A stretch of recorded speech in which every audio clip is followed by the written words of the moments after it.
Okay. All right. So, guys, we are super excited to be back. I have been insanely busy. That's why you have not seen as much content from me lately, but that has changed. I have a much more flexible schedule now than I did the past 2 weeks, making sure that I get things done for work. So, I will definitely be able to be on here a little bit more consistently. And we have a lot to talk about. So we've got our two regular people involved here. Of course, we're always going to have Obeliskblue13.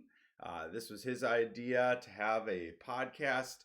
And I really think it's very useful because I've noticed when I'm guests on other podcasts or when I hear other people talking, our Yu-Gi-Oh news has been very beneficial just to me. So I can't imagine what that's like for other people who may not be as involved as they want, as much as they want. All the information is condensed right here for everybody so that you can stay current if you need to. And then big shout outs to Grunt here. He put this entire thing together today because of how busy I've been. So guys, I'm so glad that we're back. Yeah, same. Oh, for sure. It's been crazy. Literally every week it's been, hey, Chrono, look at this. Look at this. Yeah. The news is getting bigger and bigger every single week, and it just doesn't stop. I tell you, it's May, and Yes, and I have felt terrible. I haven't been able to be here, but oh my goodness, am I excited to get going. Okay, so Ancient Guardians, the aftermath. All right, so Carlos, I'll start with you. How good have the decks turned out now that people got the cards in their hands? What do you think here? So, let's start with what I think is the worst deck. The Do Sofa or the Sofa Cord. I think those are absolutely the worst deck. Like we kind of predicted it would be the worst one out of this deck building set, and I think that's pretty much turned out to be. I think the Earth Sartics are a really cool kind of rogue stun deck. They're not really meta, but they're cool nonetheless. And then I think the Ogdoadic. I think they've been seeing some success mixing with other stuff. Like they've seen, I think they topped with Orcus. Yeah. I've seen them top with Orcus. So Yes. So yeah, they're good. I see people using them more as like an engine, which so that's how they're really being used as an engine. Yeah, I've noticed that same thing. I was a little surprised because I really thought the pendulum archetype might have a shot of doing a little bit better, and it did not. Grunt, your thoughts? so I'm kind of under the impression that just like any other side set, we are still waiting to see, the final versions of these decks. Mm-hmm. The only archetype here that's gotten new support that we know of, I think we discussed this at the tail end of our last news because they just announced it for Dawn of Majesty. But the Pendulum deck does have a link coming out. We don't know about the new Ursa Arctic or the new Ogdoadic stuff, but if history's taught us anything, we're going to probably see a new Ursa Arctic Synchro, maybe a few other main deck support cards, and Ogdoadic. I mean, probably just more spells and traps, maybe another set of monsters. You never know. I think from the outset, I think that they're all doing better than expected. I remember people laughing at Ursa Arctic, and it's like, yes, Ursa Arctic on its own kind of stinks, but when you think about decks like Merlantians, for example, discarding your water monster really isn't a huge neg because you can get advantage off of it. So absolutely. Again, so kind of like Ogdoadic, you're not playing pure Ursa Arctic. You're kind of running it with some other water engines, and it sees synergy, it sees use, and I feel like with the right setup, Ursa Arctic could see some rogue success as a stun deck, especially if there's a meta where Lynx and Xyz are running rampant, and the Synchro can say no to them since they don't have levels. Pendulum deck, all I can say about the Pendulum deck is that if they ever pull off any of the banned Pendulum support, this is the deck that's going to like that. I know people are still, begging for Electromite because we have Hulk, we have Anaconda, we have all these other links that are good extenders, so I agree. People are wanting Electromite back. Yeah, I think that's a really good point. I think we should definitely see Electromite come off for that reason. You have all this other great ways to extend with all these other decks.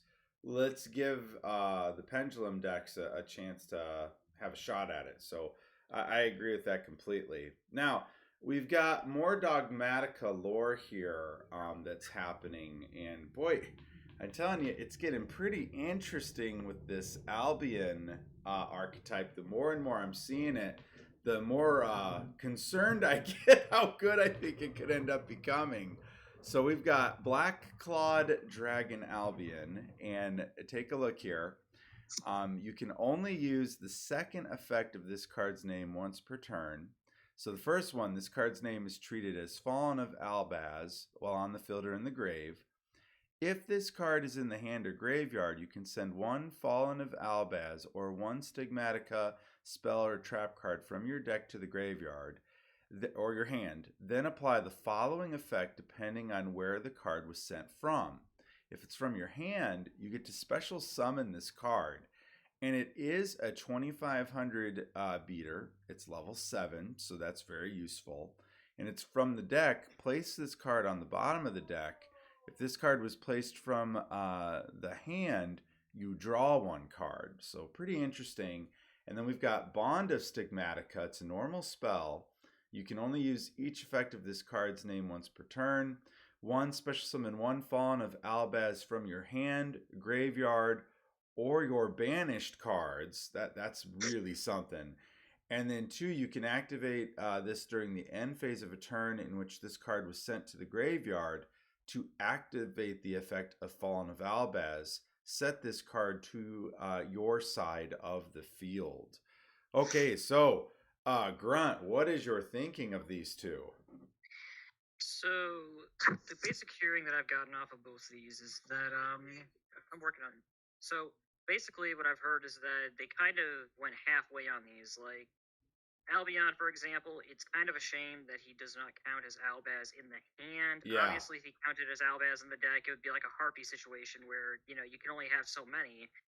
But him not counting as Albaz in the hand could cut off some future synergy if they happen to have something about that.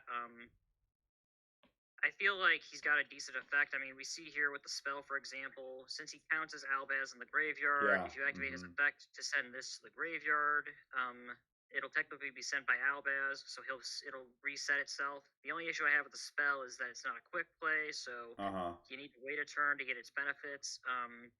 It doesn't summon from the deck, so you need some setup already to use it. So I forget what some of the other Stigmatica stuff does. We covered it like a month and a half ago, so it's been a while. Well, and the other stuff was very strong. Like we were worried, like, is it too strong? And to see that they've got even more support here, I just think this deck is going to be crazy once it actually hits the meta. So, but you sounded like you were going to finish saying something there, Grunt. What else were you going to say? Well, what I was going to say is I'm looking at some of the Stigmatica stuff right now. So, like, there was a fusion spell that has the same effect if this card is in the graveyard because it was sent there. You can set it. The new Despia archetype that we were talking about, they have a lot of synergy with Stigmatica stuff, and Despia is already seeing use in the OCG. So, I don't know if Albion and Albaz are going to see use as a pure deck, but with stuff like Despia that interacts with the deck, I could see them kind of having a mini engine type thing. Let me see. So, like, again, a lot of these Stigmatica cards have the exact same effect. If this card is sent to the graveyard, you can set it. So, I feel like it's just a matter of time before someone finds a nice little combo where Albion is used as an extender, and maybe you have a trap. I know the 2 traps have decent effects, so yeah. Again, I wish the spell here was better, but I feel like Albion is a testament to what they're going to be doing in the future. Carlos, your thoughts? I like it. I mean, it's treated as Albaz, so if you don't have Albaz and for some reason you have like Super Poly, you can use the dragon to Super Poly, and at the very worst, it's a beat stick. So that's like, I know we've kind of evolved past that in Yu-Gi-Oh, but it's still not bad to just be able to summon a 2500 body. And then the synergy that they have with each other, I really enjoy the synergy. I think that's kind of cute synergy.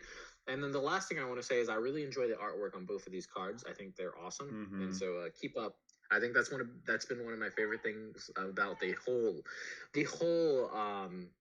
whole like dogmatic Tri Brigade Albion lore is just like every single archetype they come out with has like absolutely amazing art. Like the Dogmatica had amazing art, the Tri Brigade stuff has amazing art, the Spriggan stuff has interesting art. Like really, this whole lore, like they went wild with the artwork on this. Yeah, Well, my favorite thing about Albaz is that if you think back to anything else in the past, like dual terminal lore, you think of the last set of lore, which is world legacy and stuff. The thing I like about Albaz is that not only is this following some characters like Albaz and Ecclesia, who I mean, it's kind of funny. Ecclesia is not even Dogmatica anymore with the lore. She's kind of been excommunicated, but with Albaz, it's cool because every time we get a new set like Despia, Spriggan, or what was it, Fire Brigade, we always get new dragons as well, new fusions that show like Albaz has this kind of shape shifting property, which again, it's very cool. I love the medieval dragon aesthetic, and Yu-Gi-Oh hasn't, in my opinion, really used that aesthetic that much. When you see a dragon in Yu-Gi-Oh, it's much less traditional compared to what we see here with Albion. So something I did want to mention real quick, and I actually just looked through my box of Lightning Overdrive to make sure this was the case. There's actually a new Albaz fusion support that works with this card. It's called. I'm holding it in my hand right now. It's a super rare. It's called Branded in White. It says fusion summon one. It says fusion summon one fusion monster from your extra deck using monsters from your hand or field as materials, including a dragon monster. You can also banish monsters in your graveyard as material if you use Fallen of Albaz as fusion monsters from your hand, field, or by banishing itself from the graveyard.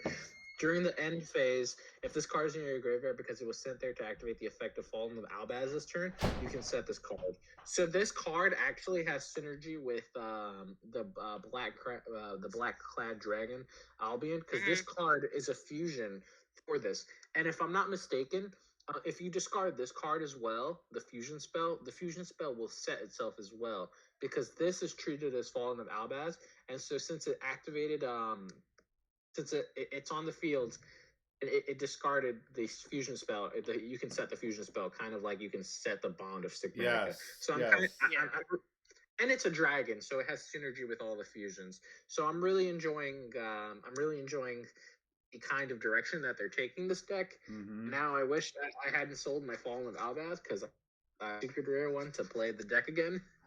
Yeah, I think it's going to continue to get better and better.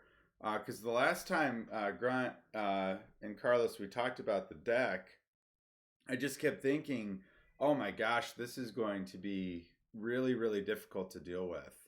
So it's going to be very interesting to see where they go with this next. We've also got some other stuff here in Dawn of Majesty. So we've got Spriggan's Interluder here. It's a trap. So it says you can use each effect of this card's name once per turn. 1. You can activate when your opponent activates a card effect. Return one Spriggan's monster you control to its owner's deck. Then apply one of the following effects. Negate the activated effect. And then, just one? Yeah, apply one of the following effects. Or special summon one level 8 monster from your graveyard. Or 2. If a face-up Xyz monster you control leaves the field due to a card effect, you can make all monsters your opponent control lose 1,000 attack until the end of the turn. Okay, so interesting little trap there. It's a continuous trap, which I think is interesting. And it sends the Spriggan's monster back to your hand. So, return, to the deck. So it actually goes back to the deck. So, Carlos, what are your thoughts on that? So I'm not sure if you know the way that the Spriggan's deck plays, but this is exactly the kind of support they need. But mostly because the Spriggan's Xyz like to remove themselves from the field with their own card effect, and then you use your supporting spells to get like secondary effects based on that, right? And so this is just another way to abuse that effect, because then you can make all your opponent's monsters lose 1,000 attack, and that's pretty good. because like that it essentially prevents your opponent from OTKing you. Yeah. Also, the first effect, I really like the first effect because the Spriggans have a level 8 monster that can actually quick effect detach a material from an Xyz you control to pop a card on the field. And a Oh, lot of the yeah. times, it doesn't have a way to special summon itself, and it's really easy to get to the graveyard. But a lot of the times, I find myself like, man, I really wish I could special summon this, so I could have like an extra form of disruption. So this is an easy way to get that on the field. Plus, if not that, it just provides you negation. So like, really, I don't see the downsides of running this card. I think it's a really good card, and I will probably end up running it in my Spriggans deck. Awesome, awesome. Okay, so Grunt, do you agree with Carlos? You think this is definitely one you're going to run in your Spriggans deck? I would. The reason why is because outside of like Pador is like he's essentially an extender because you tribute him, you can target another Spriggans in your graveyard and then special summon it. Otherwise, most of your main deck Spriggans don't have any lingering effects to stay on the field. A lot of them either like to be sent from the hand or deck to the graveyard or use their effects in the graveyard. So essentially, you can turn a body on the field you don't need into a more generic form of imperm. Obviously, this isn't a counter trap, but think of it as an imperm because it's going to have the same speed as imperm after it's activated, and you can negate any effect as long as it's not faster. So if it's not a quick play, no, it can negate a quick play. If it's not a counter trap, you can negate it. So it's, I don't know. I think this is just what the deck needed. It gives them an extra negate on top of everything else the deck does, and it does have a lot of potential. I think people are sleeping on Spriggans. Do you think this is a 3 of, guys? I don't like running any traps as 3-0s anymore, unless it's like something like infinite impermanence. Mm-hmm. So I would say probably it's like a 2 of maybe, but I don't know. I'd have to play test more to find out. But I definitely like it. I like it more than a lot of the traps I've seen revealed recently. Yes, I agree. Because a lot of the traps revealed recently have been pretty stinky, where it's just too slow for the game. So, yeah, I completely agree with that. Grunt, you sounded like you were going to say something. I was going to say that I'm just double checking everything here because I haven't looked at Spriggans for a bit. I've kind of put the deck on hold for me because I've just been doing other stuff. But from what I can tell, unless I'm going blind here, a lot of the Spriggan stuff doesn't have a way to search out spells. They've got ways to tutor out their monsters, but the only spell they really tutor out is the field spell, Great CNC. So, I don't know. You could run this at 3 if you have the room in your deck, especially since it's a generic negate you'll probably have live at most times, but... Well, that's interesting. Because, like Carlos, I get very afraid of running more than 2 in a deck. Because I hate drawing 2 traps that I can't use right away. Especially because especially because it's a continuous trap. So it's like once you have it up, unless your opponent destroys it, you should be good to go. Yes. Yeah, great point. Great point. All right, let's go ahead and move on now to Sword Master of the Bewitching Iris. So it's a level 8 monster. It's light, spellcaster. I think the art looks absolutely amazing on this card. Let's check out its effects. During the main phase, if a monster whose effects are negated is on the field, quick effect, you can special summon this card from your hand. Wow, is that easy. If your opponent special summons a monster or monsters, you can activate one of these effects based on where they were special summoned from.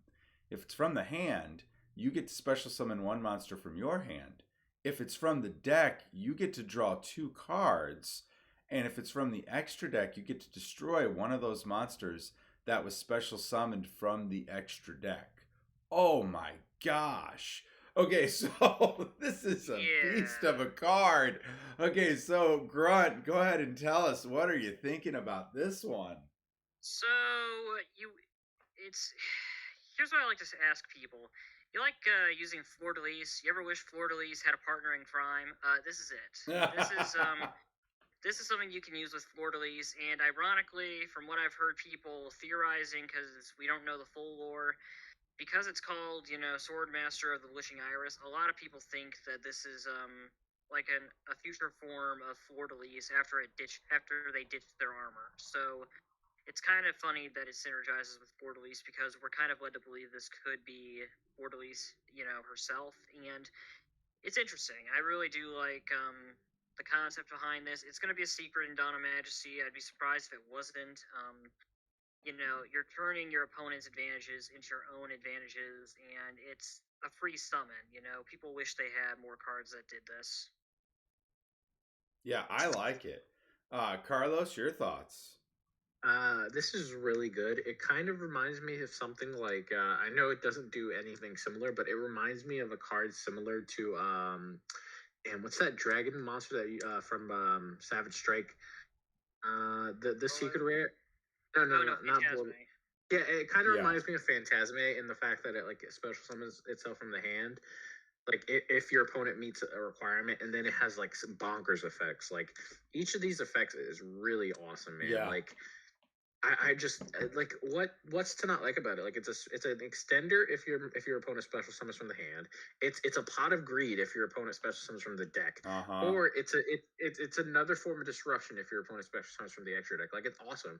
Basically, if you're playing a deck that can run like negates, generic negates, like Borload Savage, Flare Delis, Invoke Mechaba. Like if you're running decks that can like negate stuff. Drytron even like this is a good card as like a hand trap, man. Like so definitely I like it. I like it for sure. Yeah, this is one I imagine I could see myself picking this up. This is really good for a lot of different decks. Because again, it says during the main phase, if a monster whose effects are negated on the field, I mean, so it doesn't matter whose effects are negated. To me, this is a great or a great card that everyone should be playing, because it's all about negation, right? You're always trying to, block your opponent from using card effects, and then this is a nice special summon that you can get out onto the field and then go from there. So, man, what a card, guys! What's the rarity gonna be? What do you guys think? Secret. It's going to be secret, because here's the thing. Even if you're not negating your opponent's effects, I shouldn't have to say this. Everyone has, played a card like this. There are so many cards that say special summon X monster, but its effects are negated. This can also proc off that, and you get a free level 8 body. So even if you don't want to use the advantage, I could see decks that run level 8s or rank 8 engines using this. It's going to have more applications as an extender than just being used for its stunning capabilities too. Yeah, I completely agree with that, Grunt. That's where my mind was already going. I don't know why I thought of Tour Guide from the Underworld, where you summon her and then you bring something out, its effects are negated. Quick effect, you bring this out as well. I mean, there are so many different ways people could use this card. I feel like this is going to be meta shaping this card just for extending. I mean, there's other ways you get to use it too. It is quite the beat stick. I like it. Very, very neat card. Okay, moving on here now. We've got the Cyber Structure deck, which I'm excited about this. We got to talk about this a little bit last time, and there's more now that we get to look at. So we've got Attachment Cybern, and it says you can only use the second effect of this card's name once per turn. 1, you can target one dragon or machine cyber monster you control. Equip this card from your hand or field to that target. I like that you get to do it from the hand. If it's from the field, to me, in my opinion, that's too slow. And it says here, a monster equipped with this card gains 600 attack. If this card equipped to a monster is sent to the graveyard, you can target one other dragon or machine cyber monster in your graveyard and special summon it. Oh, that must be the one. It's actually the third effect that's only the once per turn. Okay, I was going to say that would make sense for number 2. And then for the quick play spell here, Eternal Cyber, it says here you can only use the 1 and 2 effects of this card's name once per turn each. Target one machine cyber fusion monster in your graveyard. Either return it to the extra deck or special summon it ignoring its summoning conditions.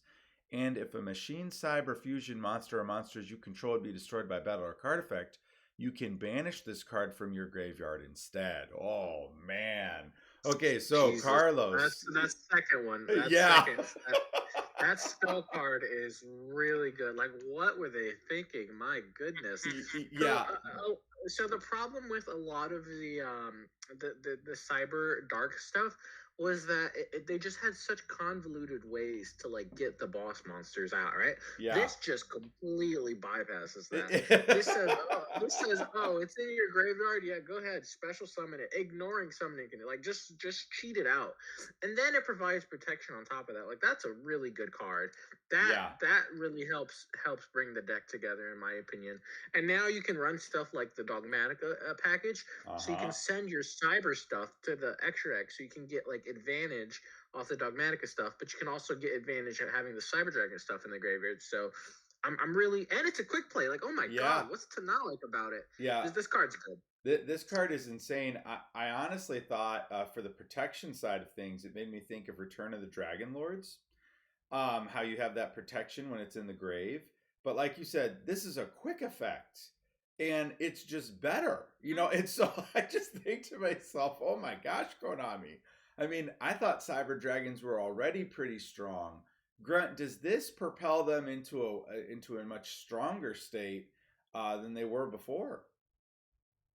So, in my opinion, if we're talking about the original Cyber Dragons and not the Cyber Darks, I feel like Cyber Dragons care a little less about this. And I know this is a good card. The reason why I say that is because most people who play Cyber Dragons will tell you that if you're relying on, you're going second and your opponent, you're going to your next turn, this is kind of a plan B card for Cyber Dragons. And if this could bring back any cyber monster, I feel like this would have been a lot better. I mean, you could bring back an Infinity. You could bring back, something that's not necessarily a fusion. So, as a Cyber Dragon deck, I don't see this as useful as it would be for Cyber Darks. Or if you're playing the intended style for the deck, Cyber Dark plus Cyber Dragon. So, it's got a good effect in the graveyard. Honestly, Destruction by Battle is kind of funny because I'm trying to think of a situation where you're summoning Cyber End Dragon or something bigger and it's almost getting destroyed in battle outside of maybe Utopia the Lightning. But yeah, it's got uses and I think it's got decent effects. I'm pretty sure, though, that depending on what you're trying to bring back, it still has to be properly summoned first. Yes. Before you can, it doesn't? No, I don't think so because it says special summon it ignoring summoning conditions. You're right. But it's also searchable. It is searchable. That is a true thing. Oh my gosh. My gosh. You can search it off Cyber Dragon Core. Yeah, it depends. It depends. If you've already got what you need, like the Cyber Repair Plant or the Cyber Emergency, this would not be a bad thing to run at one to try and get off. It's just I feel like since it's a recovery card, if you're going for, again, the, beatdown strat with Cyber Dragon, this might see a little less use. It'll work better, I think, for the Cyber Dark stuff, for sure. And the Cyber Near is cute. It's got a nice little effect, but in my opinion, it's not really necessary. I mean, you can run it, and it's got a nice effect here if it's sent to the graveyard. I just feel like this is something you don't want to hard draw into. Okay. I do like that the structure deck is coming along very well. I think there's some nice pieces in there. And so hopefully Konami keeps that up. It's definitely a step in the right direction. Speaking of other parts of this, though, so let's take a look at Cyber Dark World now. So it's a continuous spell. You can only activate one card with this card's name once per turn. You can only use this card's name's second effect once per turn. When this card resolves, you can add one Cyberdark monster from your deck to your hand with a name different from the cards that are in your graveyard. During your main phase, you can immediately after this card resolves, normal summon one Cyberdark monster. And then the third effect, if you would equip a monster or monsters from your graveyard with a Cyberdark monster's effect that activates when normal or specialed, you can equip monsters from your opponent's graveyard instead. And then we've got Cyberdark Invasion, a continuous trap card. Once per turn, you can activate one of these effects. You can only use each of these effects of Cyberdark Invasion once per turn. Target one Cyberdark effect monster you control. Equip one dragon or machine monster from either graveyard to target, as an equipped spell that makes it gain 1,000 attack. Send one card you control equipped to a machine monster to the grave, and you can destroy one card your opponent controls. Ooh, pretty interesting. Okay, so Grunt, what do you think of these two cards? Which one do you like more? So, and this is really what I wanted to talk about. The last two cards were kind of honorable. Cyber Dark World, though, is everything the deck wanted and more. I say this because, I should have added the cards here because I don't know how familiar you guys are with the Cyber Dark support they gave us years ago. But the nice thing about Cyber Dark World is, sure, it's got that weird restriction on you can't search; it's already in the grave. Mm-hmm. But if you're playing this first and your grave is empty, you can Right. search out Anything. a ton of stuff. And the fun thing is, the two new Cyber Dark monsters that we got in the Legendary Duelist set, the very first one, in fact, were Cyber Dark Cannon and Cyber Dark Claw. And those two, okay, for reference, you're searching out a Cyber Dark. If you search out Claw or Cannon, Cannon and Claw can both also set themselves from the hand to the graveyard. They can send themselves, and you can search out another Cyber Dark monster or spell and trap. So you can search a searcher with this to help deck thin. Cyber Dark Claw now has a new spell to search that can search out a monster. Essentially, this one spell makes so many things even more consistent. And that's not even going over the other effect. The other effect, of normal summoning one for free. Again, it's nice that you can, get a few normal summons in. You don't have to worry about your opponent summoning your one and only summon. And the last effect's just kind of cute. It's not necessary. There is a card later in this presentation I put in here that does synergize with this, but I don't know. Unless you're playing against Dragon Link, I don't know how often you're gonna need to, steal your opponent's monsters. It's good against Dragon Link, but again, it's not. The third effect isn't why we're here. We're here for the first two effects, and the third effect is just a nice fairy on top. The trap is a trap. It's not horrible. If you want to be cute, you could run the Cyburn card that we saw in the last slide, and if you pitch it as cost to destroy something, I believe it would also proc since it has to leave the field while equipped to a monster, so there's some synergy with the new stuff. It's not bad. You get an extra equip, you get a free pop with it, so this isn't something I wouldn't hate running at one because you can, again, search it with Claw. So it's nice. I like Cyber Dark more than I like Cyber Dragon, honestly. I always have because GX era was my stuff, but yeah, this is good stuff. Okay. Carlos, your take. Which one do you like the most?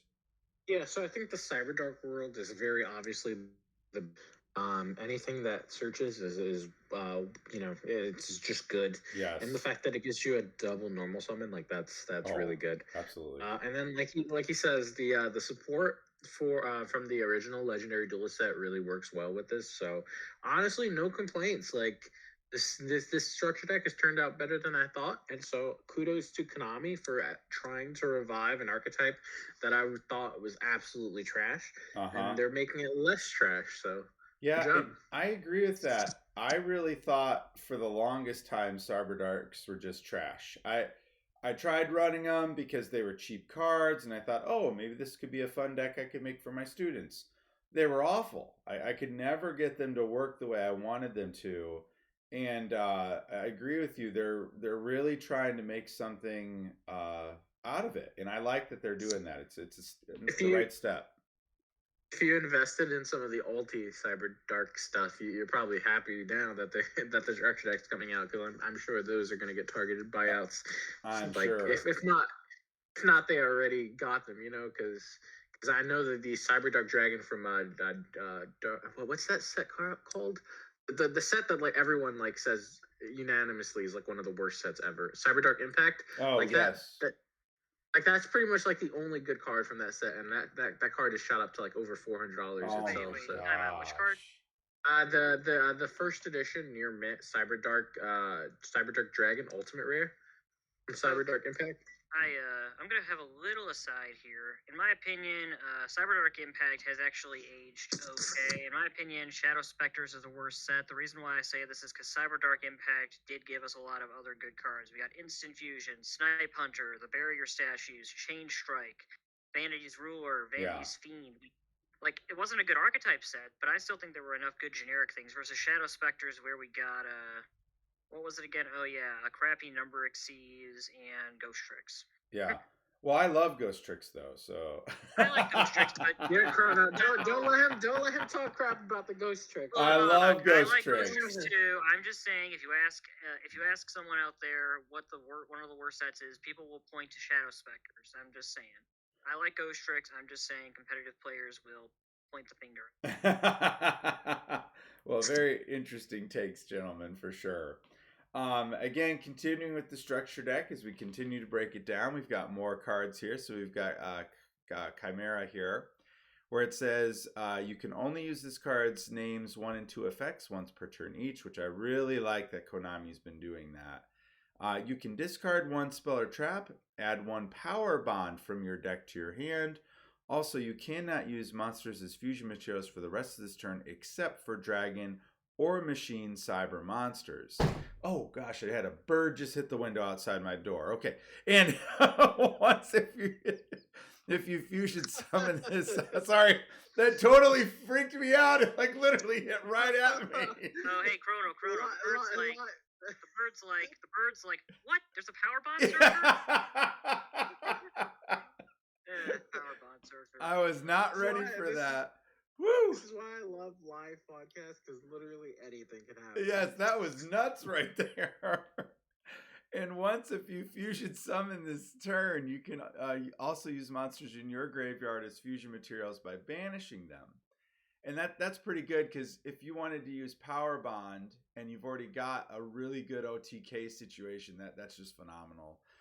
If this card is sent to the graveyard, you can send 1 Cyberdark monster from your deck to the graveyard with a name different from the cards in your graveyard. And then we've got Cybernetic Horizon.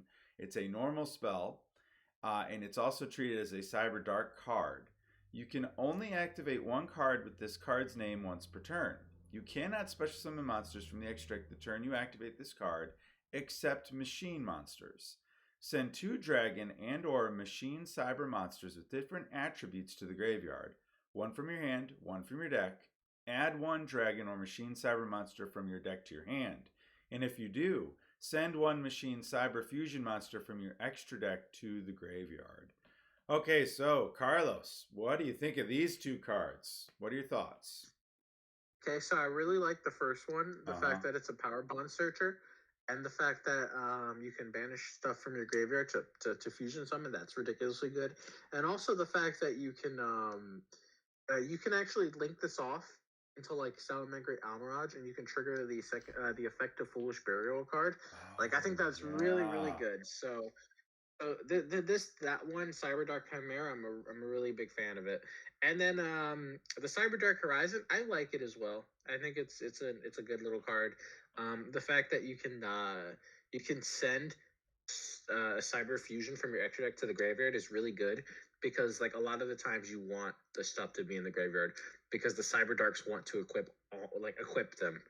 Also, just random thought, man. How fun is it gonna be to like send like a 5,000 attack 5-headed dragon from your extra deck to the graveyard, and then just equip it with like your Cyberdark monster? Like, that's gonna be so awesome. Yeah. Oh my goodness, that's amazing. Yeah, I agree. Grunt, your thoughts? So I feel like there's 2 types of decks out there: those that are gonna run Chimera and those that won't. First things first, I feel like this is Konami's forgiving, trying to say they're sorry, because they had that 1 cyber card from Legendary Duelist, Cyber Pharaohs. That was a horrible power bond searcher. So I think this is their way of apologizing for that, ironically, with a Cyber Dark. I don't know how much use this will see. I could see this being used in decks where you want to really OTK. It definitely could see use. I mean, you're essentially turning Power Bond into a better version of Overload Fusion. Uh-huh. Mm-hmm. Grunt, don't you talk crap about Power Bond, Grunt. I'll have you know I have three secret rare Power Bonds, and I'll have you know I've won many duels with Power Bond limiter removal. Uh-huh. That's Yeah. that's A+ combo right there. Oh no, I know. I'm just saying that unfortunately, I wish he just searched it on summon because sometimes you might not have a spell or trap that you want to ditch. Yeah, For that's Power interesting Bond. you bring that up, Grunt. I was thinking the same thing, that with how heavy monsters we are now versus spell and traps, could that be an issue? So it would maybe make players have to include more spell or traps into their build, making sure that they could get that effect off if they wanted to utilize it. So that was a thought that I had there. But at the same time, man, Power Bond is one incredible card. Because like Carlos is saying, if they've got an open field, like there is nothing in the back row, and they've just got a single monster, or they've got a weak monster on the field, and you have the chance to do some sort of crazy OTK, it's just too good not to use. I mean, No. And I'm gonna say this too: is that because of Cyberdark World, because Cannon can search monsters, I would still easily run one copy of this, one copy of Power Bond in the deck because it's not cloggy and it's a cute little engine if you need Power Bond to inf out a win. And I like that. I guess I'm just trying to say that for Cyberdark, it's kind of a Cyberdark by name. It doesn't really have to do much outside of the pitch effect, and even then, I'd rather not pitch my claws or cannons into the grave because I'd rather have them in the hand for searching. And the main deck Cyber Dark monsters, I mean, I guess it's better to not have them break your hand, but it's neat. I like Cyber Dark Chimera. I'm just saying it would be a one of for me. okay. Cybernetic Horizon, I think it's. I don't know if Konami is doing this on purpose. If I've learned anything, Konami always does stuff like this on purpose, but they're calling it Cybernetic Horizon, which is the exact same name as the set name Yeah. where we got the Cyber Dragon support, and obviously people remember that more for the danger stuff. But you know, we got Seeger and we got Rev System, and it's a nice little callback because Cyberdarks have Cyberdark Impact as one of their spells, so it's a cute little callback. You get a double Foolish for another Foolish and an add. I mean, the spell is a multi-tool, and definitely something that'll see play if you're going to run both Cyber Dragons and Cyber Darks in the same deck for that boss monster we discussed in the past. Yeah, absolutely. Great thoughts, guys. Great thoughts. Okay, so looking at the overlay universe structure deck, this is interesting. So you've got number 99 Utopia. I have. Oh, sorry. I have, before you even start talking, I have aggressive thoughts about this. Oh, okay. Like, what the heck were they thinking? Okay. They already have a number 99. Do you know how stupid this is to make a second number 99? At least with number 3, you could like say, "Oh, this is a fake number." This just makes no sense. You can't have two number monsters with the same exact number. It's so dumb, and it makes the deck look so or the collection look so tacky. Because now I'm gonna go, oh look, I have 1, 2, 3. I have 3 again, and then once I get to the end, I'm gonna be like, I have 98, 99, another 99. It's so dumb. Carlos, to be fair, there are 4 number 39s. Utopia Beyond, Utopia Double, and Utopia Roots. That's not including all the other forms. But those are kind of like different because like I feel like those are like spin-offs. This just feels weird, man. No, it just feels like they want to capitalize on number hunting, but they've like ran out of numbers, and they're like, "Oh crap, we're just gonna have to start like redoing the numbers." Yeah, and we've talked about this before. You hit upon something I wanted to bring up, which was, why do we have 2 99s? We already did overkill with 39. And so I kept thinking to myself, why didn't we just keep going with the number system? I like the number system. It's great for collecting. So the problem, or not the problem, but they kind of tied their arm behind their back, because in the show they said that Astral had 100 memories that he was missing, and each number is a memory, right? Yes. And then it gets convoluted because like they have chaos numbers, right? And I'm like, Yeah. okay, that doesn't make sense, but like it kind of does because he had like the evil astral. So if you think maybe those are his memories, right? And so you're like, okay, that's reasonable. And then like the S numbers, the F numbers, like you're like, okay, those are like whatever, those are spin-offs. But just to like reprint a number without adding chaos onto it is so dumb because essentially each number acts as a piece of Astral's memory.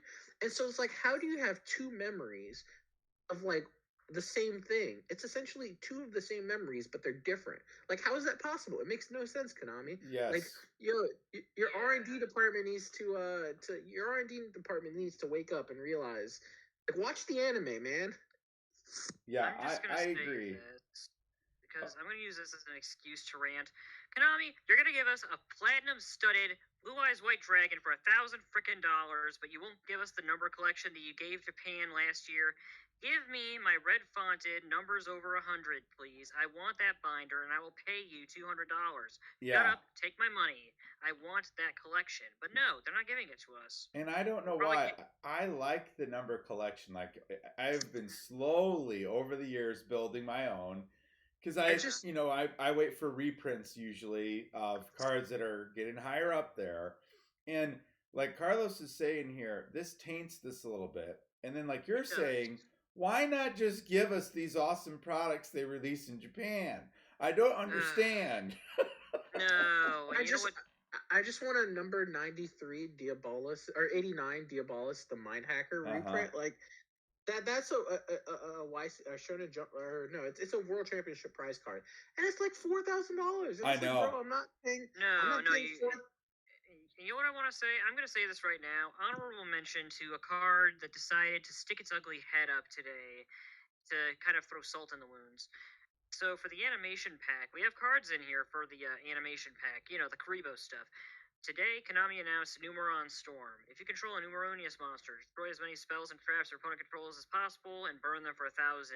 So, my issue with this, we're probably going to be getting this and the other Numeron stuff in the Battles of Legends set, which means Konami is not going to import the binder probably with these cards. And that's interesting. That irks me.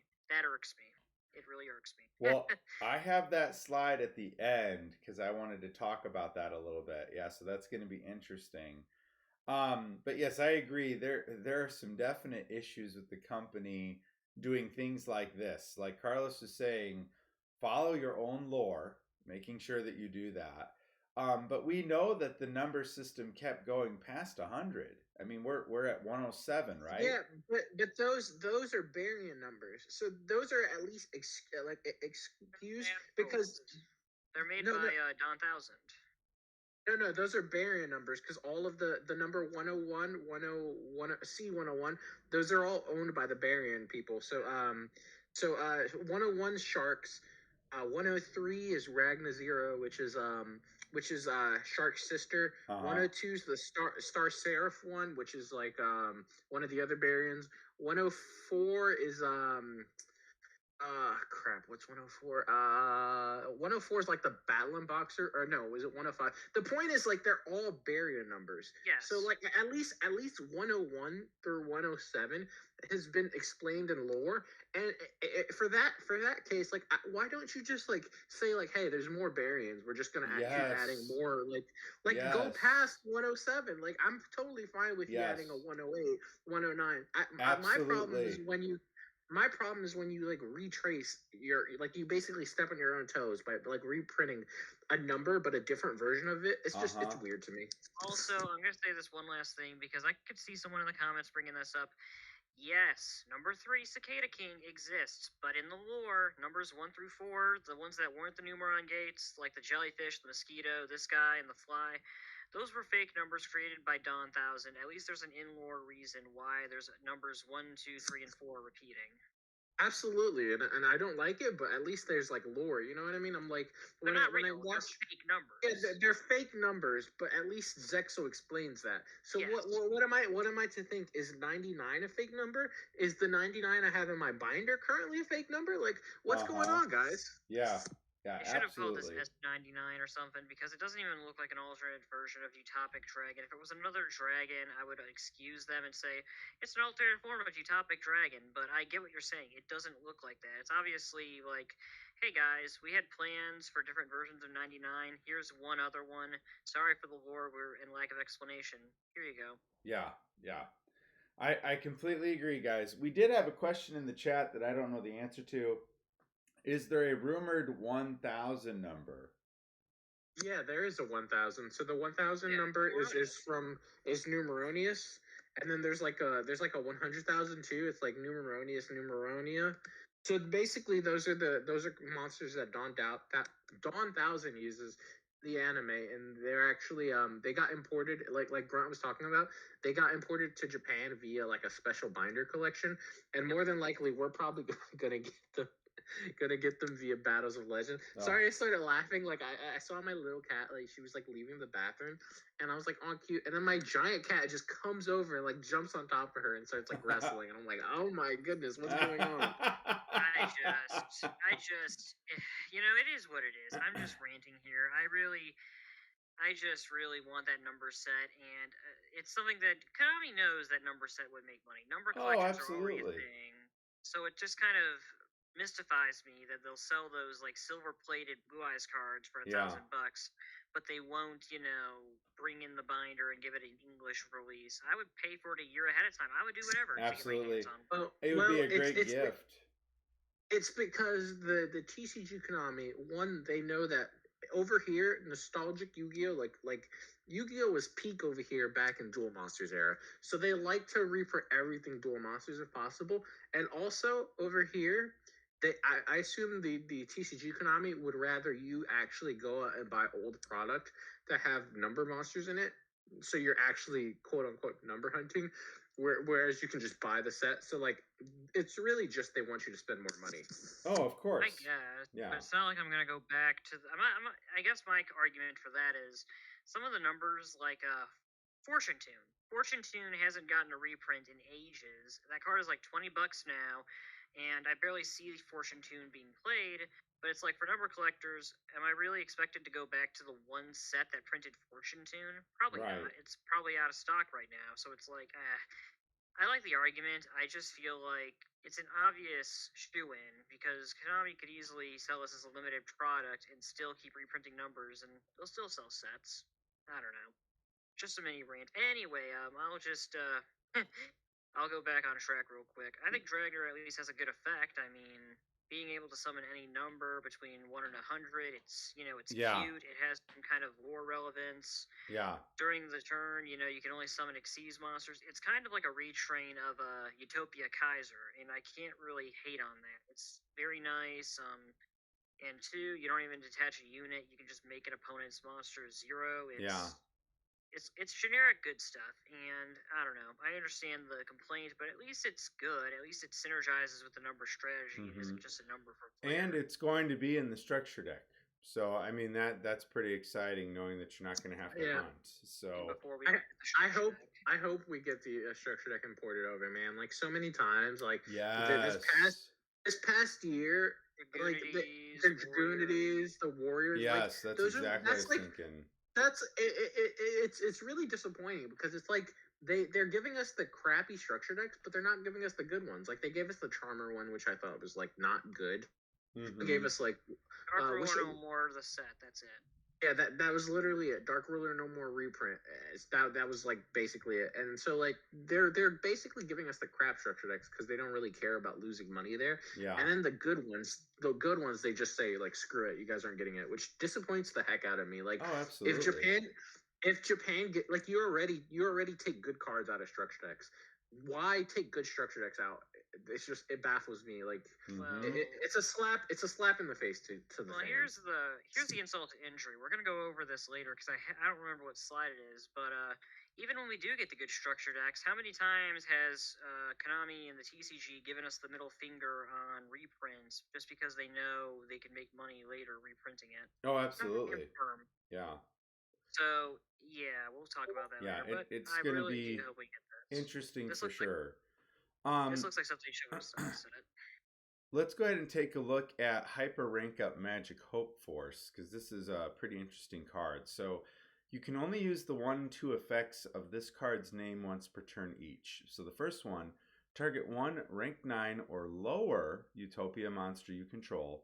Special summon one rank 10 or higher Utopia or Utopic Xyz monster from your extra deck by using that monster you control as the material. This is treated as an Xyz summon. Transfer its materials to the summon monster. If an Xyz monster or monsters is special summoned by a rank 10 or higher Utopia or Utopic Xyz monster's effect, and this card is in your graveyard, you can target one of those summoned monsters and attach this card to it as material. Carlos, what a card here. Yeah, I like it. Yeah, I do like too. And, yes. And so before I'll talk about the card, but one of the things I actually really like about this card, I'm not sure if you guys are aware of this, but in Japan, it's the name isn't actually 39 Utopia. The name is number 39, King of Hope. Oh, I didn't know that. Oh, wow. So this is a really good homage to that because it's Rank Up Magic Hope Force. So like it's an homage to the Japanese name of Utopia, which I really appreciate. Being a complete Yu-Gi-Oh nerd and knowing these random facts. Also, the fact that it works with Dragoneer, and then you can attach this to any of the number monsters you I like it. I really do like it, and it kind of makes me wonder if like the overlay universe will be getting like I don't know what like I hope I don't know. I'm just really excited about this structure deck because like I can't really remember like can you remember like if we've ever gotten an XC structure deck? I don't think we have. Like I know we've gotten some XC starter decks. I was gonna say a starter deck when they first came out because it had number 39. Yeah, but like have we ever gotten a structure deck with XC? I don't think so. Now that you say that. So. Maybe. No. What I was gonna say real quick is it's we got the Six Samurai one, but the Six Samurai one it had a Six Samurai XCs. It wasn't good, and the focus of the deck wasn't necessarily special XCs monsters. Right. Like Six Sams just happened to have a ton of level 4 extenders that they could shove an XCs into. Yeah, so this might be the legitimate first XC structure deck we get. So I hope they don't take this opportunity away from us and take it away from us. Well, and I'm hoping we see some really good reprints too in here. So I really like the Shadal structure deck that was released last year.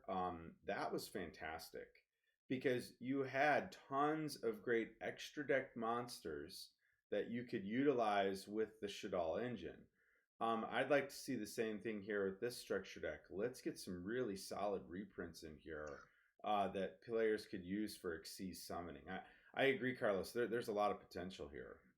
But here's the cute thing about this, too. If you think about it, technically, this pretty much turns any 2 level 4s. Like, if you have this rank up, which I think that Utopia support has tons of ways to search rank up spells, especially with the new stuff in Lightning Overdrive, wink wink. But the point is, this makes a lot of combos even more accessible. Like, I can already name a few. For one, you could summon Big Eye and get a free steal. Oh, you yeah. Could summon, You could summon, what's another good example? Like, I have one other example. I'm trying to think of other things. I can't really think of much else. I was thinking you could link climb that you could Xyz climb very easily with this if you needed to go into like the Deadly Sins or I mean there's lots of things you could do here. So the funny thing is that if you guys want to think of something that's even crazier is think about the Draglubion combo.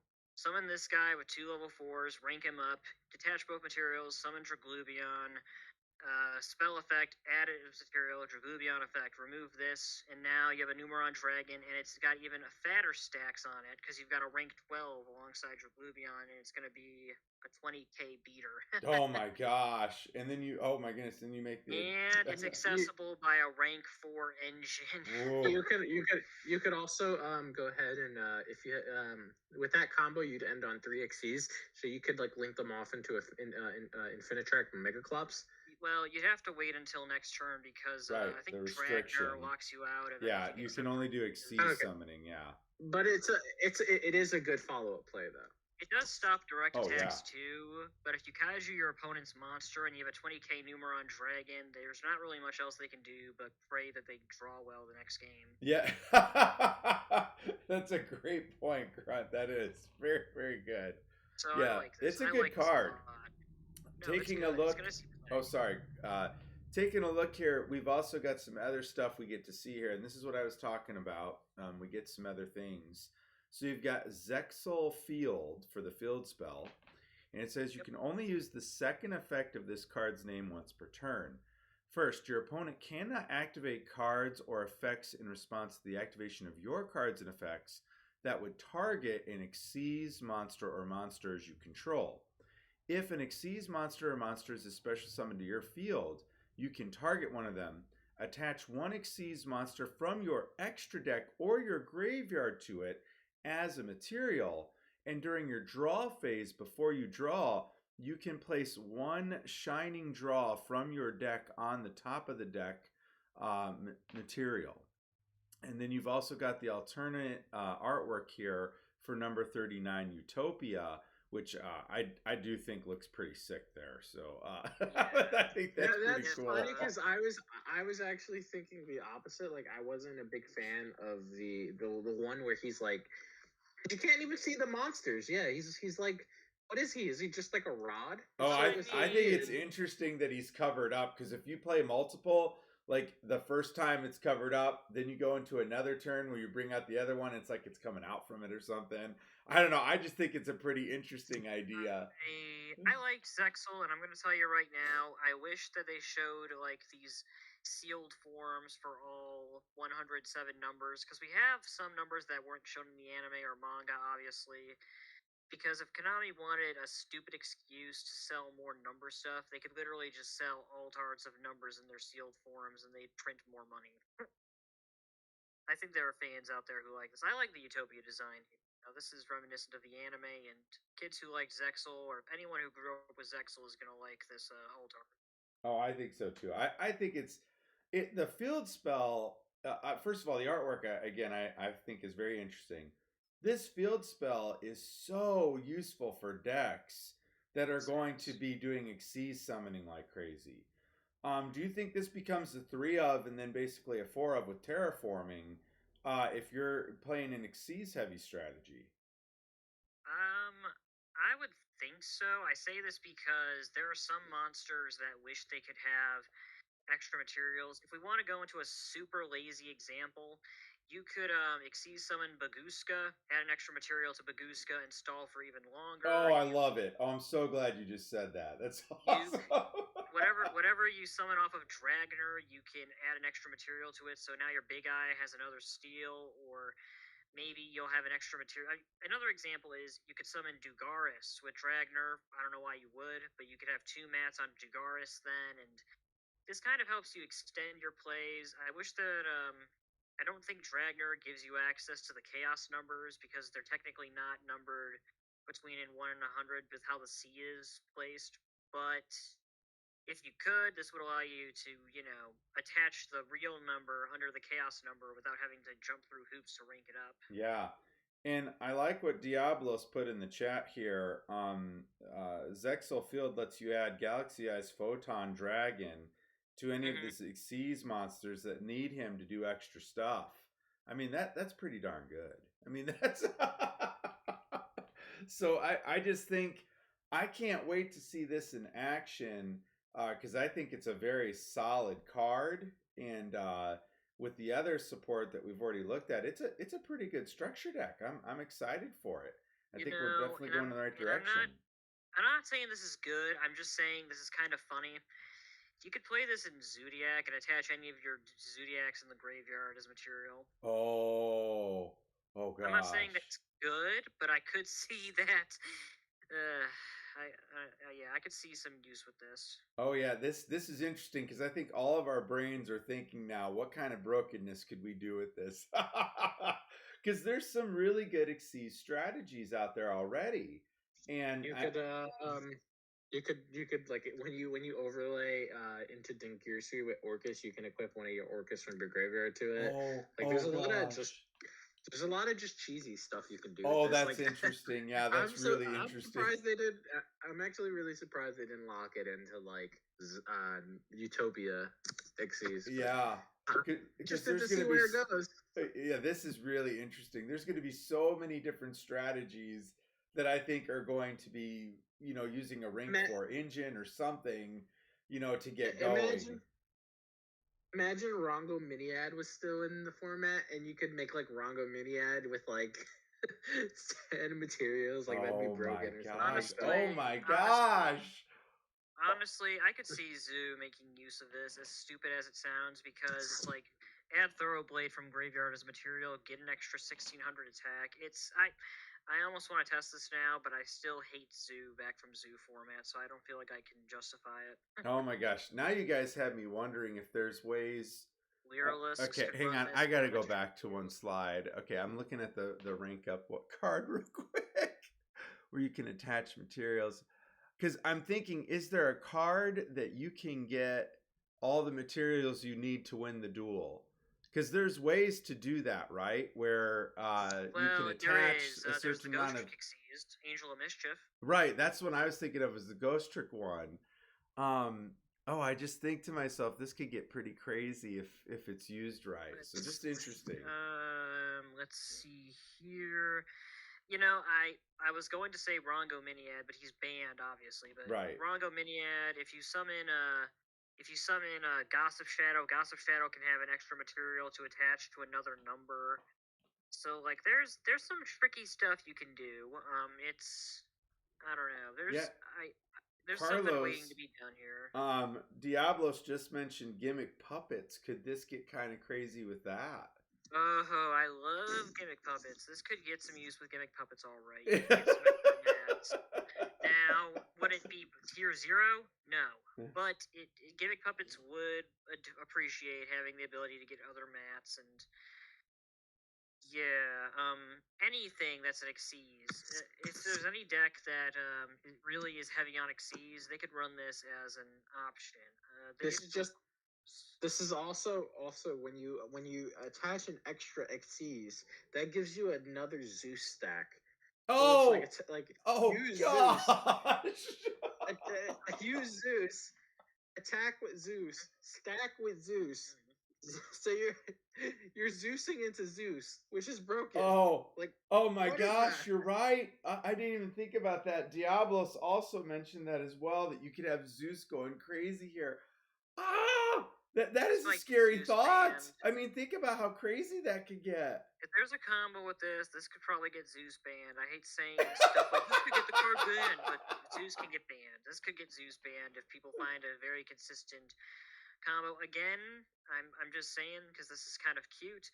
Duelists would love having an extra material on a simple deck scale. They don't have a field spell. This is it's neat stuff. I really can't talk enough. It would be even crazier if this equipped from the deck, but it doesn't. Obviously. Right. But it's still exciting. That's what I like about this. This is still something that, like, if you're listening to all of us here, we're excited, stream, for something like this, because we see the potential for all these other decks that don't see a lot of play. Maybe you're going to see some more people experimenting with. This isn't even talking about the last effect, which, for any of you Zexal fans out there, Shining Draw is one of those cards where you want to possibly run it, but it is very sacky because you have to normal draw it. So having a card that stacks it on the top of the deck. So for Shining Draw, I didn't put it in here, but I can just read it real quick. I actually wish it stacked the other rank up magic, that you need to draw. That would have been broken. That's what Bury and Shark is for, though. I feel like there's probably a way in this deck you could summon Bury and Shark to stack that if you wanted. So Shining Draw, what it does is you have to draw it during your main phase. You have to reveal it. It's literally the same as that one rank up magic Carlos was mentioning. And let's see here. So during your main phase 1, that's during the turn you reveal this. You can target a Utopia, then activate one of these effects. Either equip any number of Zexal weapon monsters with different names from your deck or extra deck to it, or special summon from your extra deck one Utopia monster with a different name from that target by using it as material. So this either extends all your Utopias into something else, or if you're playing a ton of the Zexal weapon stuff, which wink, wink, there is good Zexal weapon support in Lightning Overdrive that synergizes with this. This is good. Now, to be fair, the Shining Draw thing is a gimmick in my opinion. You have to wait for a turn for it to really help you plus. You might not have a Utopia monster to even use it on if you use all your resources. But hey, it's icing on the cake. Zexal Field is good enough that even if they cut off a third effect, I wouldn't think it was incomplete. It does enough. It gives you some extra protection. It gives you an extra material that if we're thinking of crazy things, I can only imagine what the real 500 IQ players out there are thinking of with this card. So, hey. Yeah, I mean, really, really good points here. Diablos, he had two other really good points here that I think are worth mentioning. Cyber Dragon Infinity becomes better with this situation, and then it's a very good thing that VFD is banned. Hell yeah, that could have been. that could have been absolutely nuts. So, boy, I can't wait to see where we go with that. All right, so moving on. So we still have Dawn of Majesty cards that we're talking about here. So more twin support. This one is a continuous spell. Oh, sorry, were you going to say something, Carlos? What? I didn't say anything. Oh, I thought no. Okay. Sorry, I'm tending to my dogs. It's fine. Oh no, okay. I thought I heard somebody. Okay. So it says here we've got Trouble Sun, and you can only activate one card with this card's name once per turn. When this card resolves, you get to add one live twin monster from your deck to your hand. That's very good. Each time your opponent normal or special summons a monster or monsters while you control an evil twin monster, you get to gain 200 life points. And if you do, inflict 200 damage to your opponent. Oh, I love burn cards. Okay, that's interesting to me. I like that. Yeah. And then we've got the V Jump promo card here, Deep Sea Repertoire. And so you need Deep Sea Diva and then 1+ non-tuner monsters once per turn. It's quick effect. You can discard one level 4 lower water monster. This card gains 800 attack until the end of the turn. I think it's more for the discard effect there. And if this Synchro Summon card is sent to the graveyard, you can target one level 5 or higher water monster in your graveyard, except Deep Sea Repertoire. Special summon it in defense position, but you cannot special summon monsters for the rest of this turn except for water monsters. Okay, so Carlos, your thoughts on those two cards. What are you thinking? Okay, so I love the live twin one. I think that one's absolutely amazing. Yeah. There's no reason you wouldn't play 3 copies of this card in your deck. You're playing 3 copies. The Deep Sea one I like as well. I am just a little bit sad that this one didn't come out like 2 or 3 formats ago, because like I had like a combo deck. Essentially, it was running like First Draw Needle Fiber. It was running like the Mecha Phantom Beast Aurora Dawn, and it was running the Mecha Phantom Beast tuner that got banned. And like it ran through like it was basically like my Eldritch. It was basically like my Eldritch Synchro deck, except it made like your opponent discard cards in their hand and like shuffle stuff back into the deck, and it ended on like negates. The only problem is like I had the deck completely ready in theory, but I thought the level 7 Deep Sea card was actually level 5, and so the combo was broken. And I was like, no. And this one fixes that, but I think I'm not sure if you can do the combo now because the Mecha Phantom Beast tuner got banned. So I'm very upset. I don't want to talk about how I could have like absolutely broken Deep Sea like 2 or 3 formats ago, but it is what it is. But I like it. Yeah. I think both are good cards. Grunt, your thoughts? I mean, I said this joke earlier, and I'll say it again. Did somebody say Trickstar vibes from the whole 200 burn, 200 game? Yes. I really do like that. And Diablos mentioned the same thing. That's where my mind was already going because I love burn decks, and so I thought it was very interesting that you've got that kind of vibe going on. Yeah. Especially because it literally says each time your opponent normal or special summons a monster. I mean, you think about a deck like Dragon Link, how much special summoning happens in a turn?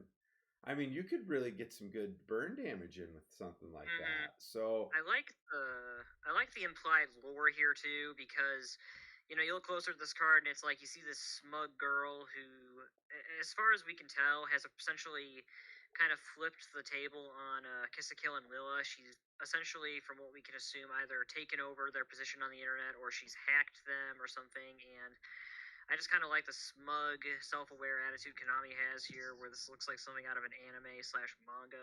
Yeah. So I'm just gonna be pissed off when they finally come out with her and she's like an evil twin card, and I'm like, what the hell, guys? Like this is the second time you've had a twin archetype and you've added a triplet. Because they also did it with the Unchained twins. They had Shawarma, and they had the Sarama, and then they added a third one, and I'm like, they're not twins anymore. Here's my issue. My issue with this is that unlike Unchained, where they didn't specify, my only concern is that, I'm just saying this. Carlos and I, I'm just saying this. It doesn't take a genius to tell you that Konami is hinting at future monsters here. We've gotten Kill Frost and Lila Treat, and we've been like, okay, cool, but can we get another boss monster, or can we get some other extender? And my only concern is that I'm expecting some name like Live Twin Nemesis, like some sort of little adjective or something to say, because she's obviously not with Kill and Lila, she's trolling them. I'm expecting like a Subterror thing where even though they're enemies, they're still in the same deck, so on and so forth. Anyway, my issue is she's not probably going to count as Kill or Lila, so I'm wondering how she's going to synergize with the deck. Maybe you run her at 3, and maybe she can summon either Kill or Lila, or maybe she can extend like Frost and Treat. I'm trying to think of what she can do, and I'm sure we'll get a new boss monster. Maybe it'll be a Link 3 or something. I don't know. I'm really looking forward to seeing what they do with Twins. Personally, compared to Majestis, Twins have gotten more interesting stuff, and Drytron's only gotten the 1xCs, and Diviner is an honorable mention, so I don't know. Let's go, double Diviner. Don't remind me. You make me hate myself because I picked my box personally. I think the locals told me pick your box, and I'm like, this one. And I'll tell you now, if someone had just given me a box, I probably would have pulled either the Xyz or the Diviner, knowing my luck. I hate picking random boxes. Funny thing, right? My girlfriend actually she only wanted to get 5 packs to be entered into the random lottery drawing, so she did that. She pulled like jack crap out of her packs. So I'm like, screw that. I'm not letting someone else take the secret rare that's on that side, because like it's gonna piss me off knowing someone like we did the hard work and someone else got the secret. So I just bought the other half of that box, right? And sure enough, I pulled the Diviner of Herald, or the Diviner, right? Yeah. Then I opened my box and I pulled another Diviner, and I pulled like Amazement Arlecchina, and so I'm like, wow, this is absolutely broken. Like I got a lot of stuff I wanted out of 1.5 boxes, and then some guy who I recognize, he comes up and he gets the other half of the box, and from our half that we got, we pulled 1 secret and 1 ultra. So I'm like, oh cool, you should have 3 ultras and 1 secret left. He's like, cool, awesome. He opens it. He only has two ultra rares, so he's missing an ultra and a secret. So literally, we opened up a box that was missing an ultra and a secret, and me and Megan took the side that had the secret on it, and the other guy pulled nothing. I felt so bad for him. I was like, "Oh no, I'm sorry." Oh, that's rough. And I'm gonna make an aside here. This is also why you don't buy packs from a box that have already been opened. Yeah, like you're buy sealed boxes, guys. Yeah, you never know. Absolutely. No, I'm gonna make a little market reference here too. Pre-release is probably the most anxiety-filled time for me in this game, because it's always about when do I jump, when do I pull the trigger on certain stuff. Yeah. Had I known Access Kotaku would be $100, you'd bet your butt I would have bought him when he was 30 last year. Oh, I know. Like, if you had told me that, I would have. Now, Diviner was like 65, 70 yesterday. Some schmuck decided to buy it out or something, and now they're all almost 100 a piece. And I'm just like, please, oh please, when the official release comes, cool down a bit. I'm probably not going to pull any. I'm getting 1 more box to support my other local store, but I don't know. At least the Xyz is a decent price for now. I say that some schmuck's probably gonna buy it out and have it be $80 in the next week, but No, I you agree. know, And I hate the market. well, I'm Gotta more of get a gotta singles get that guy like estimated value Diablos. somehow. Well, Yeah, no. I'm a very singles based guy like Diablos in the chat is mentioning. Now I will say this though. So at Meyer the other day, they had 3 Ghosts from the Past boxes, so I bought them. So I'm hoping to open them later. So we'll see how it goes. I mean, hey, you pull a ghost, you profit. I would be so excited if I pulled a ghost. I would go nuts if that happens. So we'll see what happens with that. All right. Moving on now, we've got Legendary Duelists, the Synchro Storm. So this is pretty interesting. So we've got we've got this bird archetype that is actually coming back here. So we've got I think it's Barrel Canary here. So and they're all level 1s, guys, the way these cards work. So it's Wing Beast, and it says you can only use the first effect of this card's name once per turn. So it says if this card is in your hand, you can target one. How do I say this archetype again, guys? Lyrilisk monster in your graveyard. Special summon this card and that target, but you cannot special summon monsters from the extract for the rest of this turn, except for Xyz monsters. A wind or Xyz monsters that was summoned using this card on the field as a material gains this effect. It gains 200 attack. Also, possession cannot be switched. Ooh, that's interesting. Okay, and then we've got Wagtail here, where it says you can only use this card's first and second effect of this card's name once per turn. If this card is special summoned, you can add 1 Lyrisk spell or trap from your deck to your hand. If this card is in your graveyard, you can target 1 Lyrisk Xyz monster you control and attach the card to it as a material. Okay, Grunt, your thoughts on these two? Do they help the engine? They do, and I will say this too to everyone out there. Never was a fan of Wind Witches. I kind of hated how it was literally summon, summon, summon, unbeatable Crystal Wing. You know, that's it. I shouldn't say it was unbeatable, but you know what I mean. Crystal Wing Wind Witch was annoying. Lunalights, the Xyz version, made me want to gouge my brain out because Azathoth was a horrible card in design, and Melodious is Melodious. It's unfinished. Lyrilisk was always my favorite of the 4 Dimension Girls from Arc V, so I'm glad that they finally came back to this and are like, hey, let's flesh out the archetype, give it more support, and it's kind of nice and fitting because Tri Brigade Lyrilisk was seeing some experimentation not even 6 months ago, and this stuff is pretty good. The Wagtail is kind of cute. You know, some of the new Lyrilisk spells and traps are good. Just having a free attach in the grave is nice. And Canary, I mean, Canary is about as good as an extender as it can get. Okay. Your thoughts as well, Carlos? Yeah, so I've seen some of the combos that this deck can do, specifically the Lyrilisk Tri Brigade after their new support, and man, some of the stuff they can do is really freaking cool. So I'm actually really excited. I'm probably gonna get a box of the Legendary Duelist Synchro Storm from my locals. Hope to get some of the Lyrilisk stuff.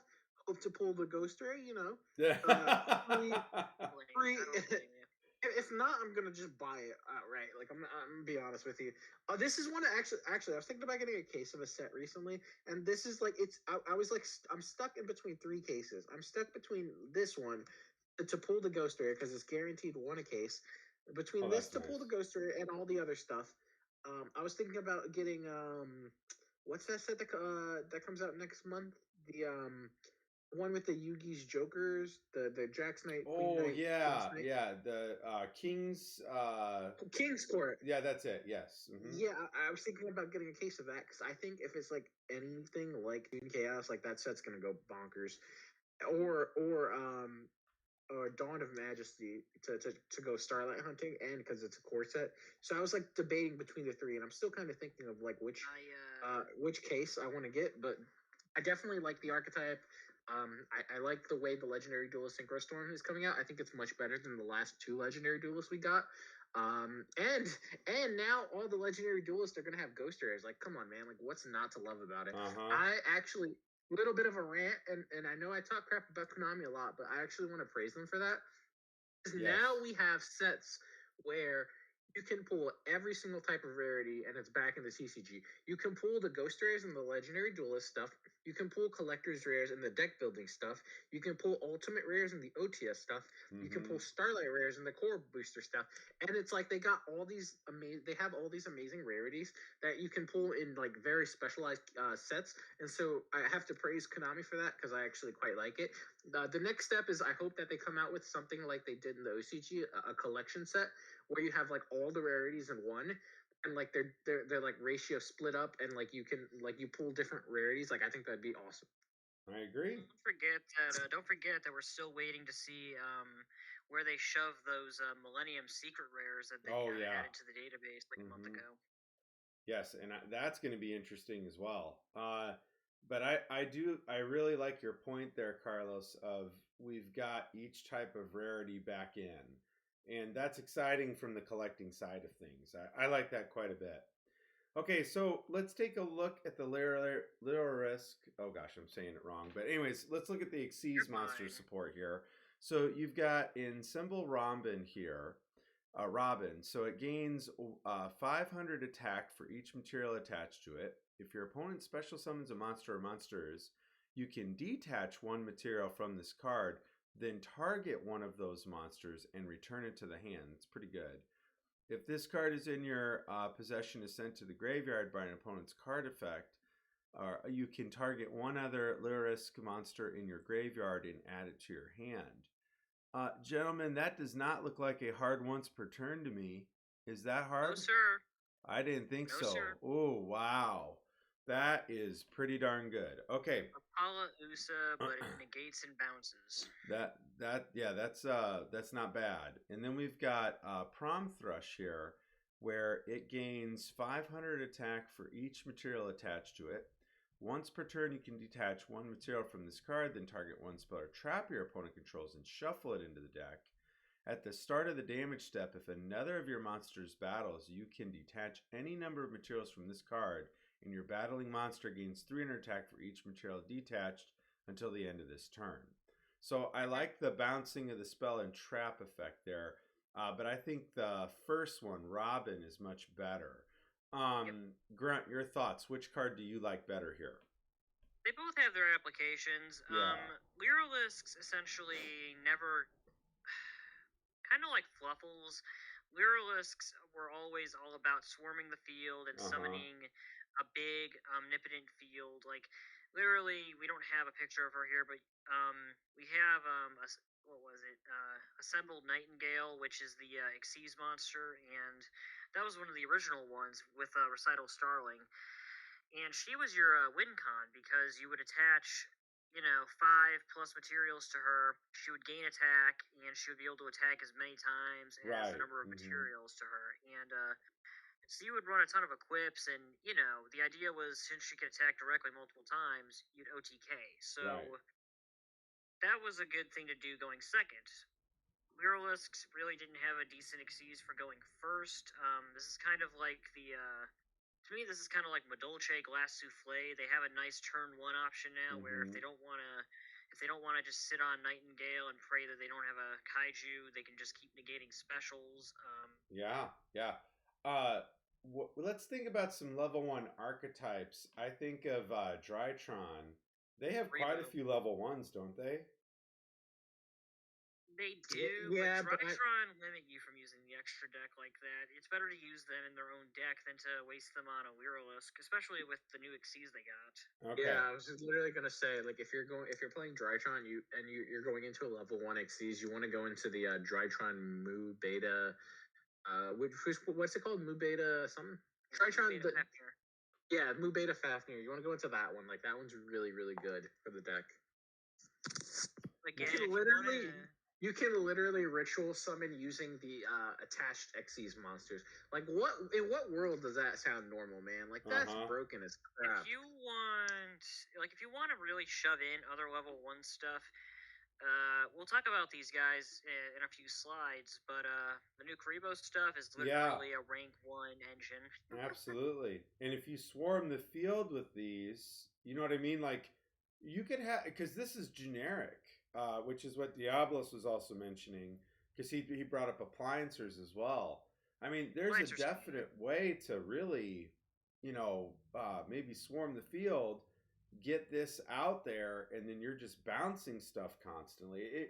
It's very interesting. I'll be curious to see what players do with that. It depends on the deck. In my opinion, the only issue I have with Robin is that depending on how many materials you have on it, your opponent could always, if they have a good normal summon, which a decent amount of decks do have good enough normal summons, they could always just try to ram into Robin or bait out some materials and not let you get the full use out of it. That's a great point. My opinion is that if you're going to be playing a Lyrilisc deck and you're expecting to use Robin a lot, you probably want to make sure you have some summoning disruption for normal summons, because Robin can stop special summons all day. You know what would be nice with this? Something like Xyz's Change Tactics, the quick place spell, where you can equip your monster stuff onto it. Like, imagine your opponent's like, all right, I'll use my normal summon to get past this, and then you're like, Xyz's Change Tactics, I'll take that as a material. Thank you very much. That'd be funny as crap. Sorry, that was just a random thought that popped into my head. No, that is a good idea, honestly. And Xyz's Change Tactics. Well, no, I think you're thinking of a different card, because Change Tactics is the Utopia card that lets you draw one. I know what card you're talking about, but I'm trying to remember what it's called. It's like Xyz. Oh, that's interesting. So Carlos, or Grunt and Carlos, Diablos is bringing up Zexal Field would protect the deck, or would protect this card in a way. It's an interesting thought. But yeah, you're right. If you use Xyz Import with this as like a kind of disruption,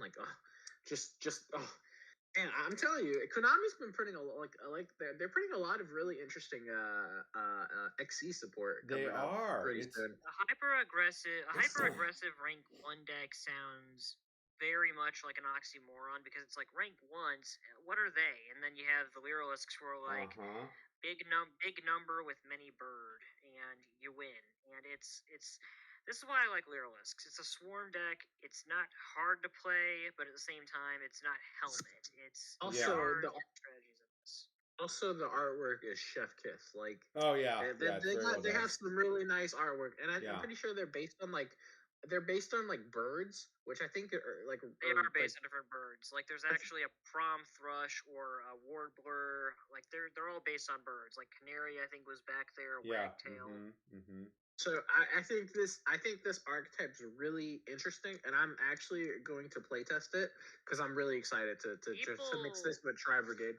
People have told me that this is essentially, I don't know if this is the best term. People have told me that this is what happens when you take harpies and you make them lollies, or you make them shitty. This is like mini harpies, because they've got the bird girl aesthetic, and they take the bird part more seriously. They're not as scantily clad as I think it's better than harpies, in my opinion. I like it more than harpies. Yeah, I really do. I like it much better. But yeah, I agree, Carlos. The artwork is great, and I can't wait to see what people do with it. It's going to be neat. But there's more support here. So we have Lyrilisc Bird Call, where it says, add to your hand or send to the graveyard 1 Lyrilisc monster from your deck. Then you can special summon 1 Lyrilisc monster with a different name from your hand. And then you've got Bird Sanctuary, where you can use the 1 and 2 effects of this card's name once per turn each. You can target 2 Wing Beast Xyz monsters you control. Attach one of them and all the material attached to it to the other. Let me read that again. You can target 2 Wing Beast Xyz monsters you control. Attach one of them and all material attached to it to the other as material. There we go. And if you control an Xyz monster with 3 or more material, you get to draw a card. So, Carlos, what's your thoughts on these 2 cards? Do you think they're going to be played often? There's an absolutely broken combo with Lyrilisc Bird Call that I've seen. Okay. Because like one of them like sort of like a spell on or one of them one of them's a monster reborn. So I'm pretty sure you can it's just I'm not super familiar with the combo, so I don't want to speak out of turn.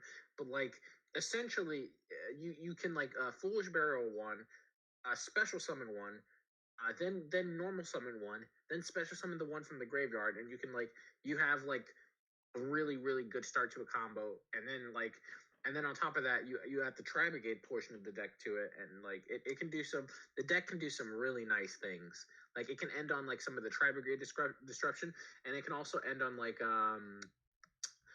that number F0, the one we had. Oh, that's a great card. Yes. Yeah, yes, the one that's negation that we haven't gotten yet in the TCG.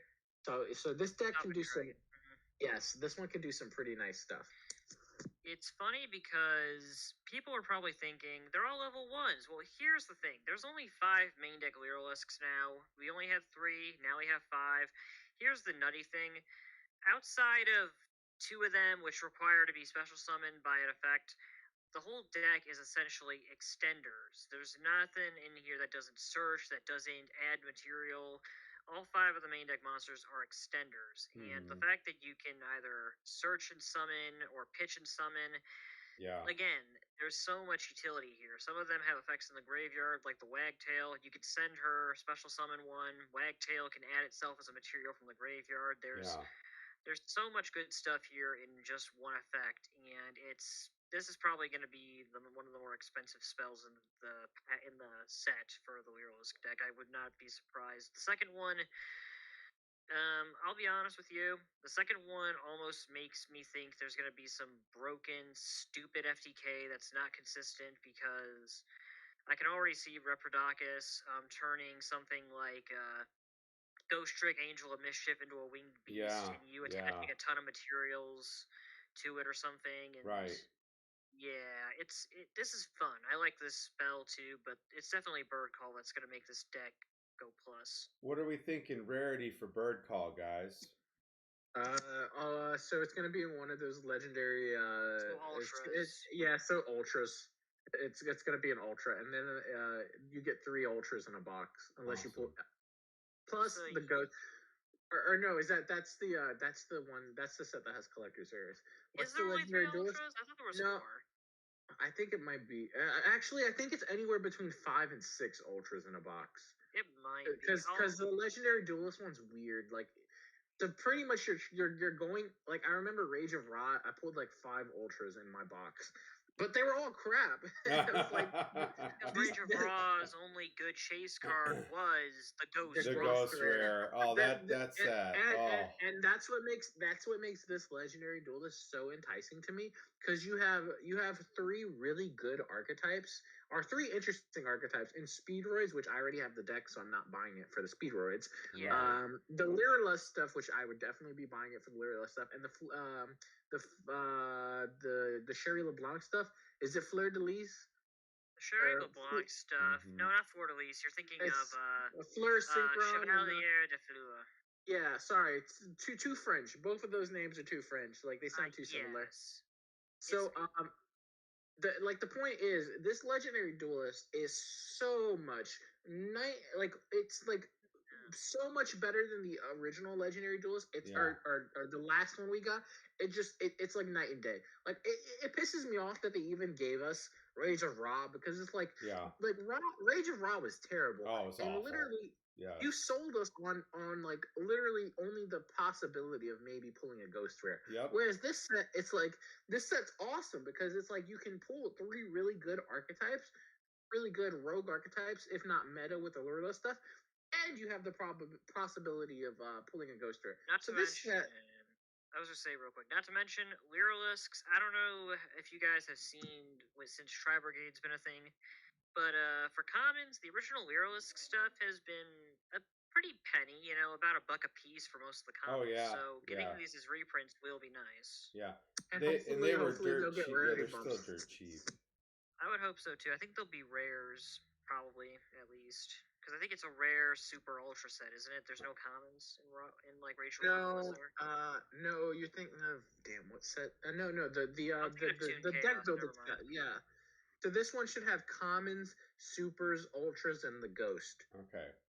Yeah, there's commons. I see that now. That's lame. we're gonna get common Lyrilisks, but reprints are reprints. Yeah, that's what I was thinking. Brings down the price. I hope they get super rare upgrades, especially because they're like meta with the Tri Brigade stuff now, or at least Rogue. I agree. Well, the impressive thing is when people were seeing that they were getting new Lyrisk stuff, they're like, "Oh, Konami sees what they're doing with Tri Brigade, so they're gonna make this a very tight deck." And really, nothing in this deck limits you from using other stuff, and that's what shocked me. Is like there's no wind lockdown, no wind beast lockdown. Like this is a very open deck that's going to be used more like an engine. But unlike Wind Witch, you know, your win con is a Lyrisk. It's not just using them, which I think is very cool. Plus, you can slap a fat Zeus onto one of these Lyrilisks too. So it's like any deck that can abuse Zeus, like, oh yeah, that's a plus for sure. That's a big plus, absolutely. Okay, so the last one we have now here is the Lyrisk Birds of a Feather trap card. So it says here you can only use the first and second effect of this card's name once per turn. Target one Lyrisk monster you control. Change the attack of all face-up monsters your opponent controls to that target. Also, their levels and ranks become 1. When your opponent's monster declares an... say that again? What, Salt? Salt? No. Oh gosh, I heard something. Sorry. Okay. Anyway, second effect. When an opponent's monster declares an attack on your Lyrisk monster... What was he talking about? I don't know. Did he unmute himself by mistake? Yes, I did. I'm not coming up, Aaron. You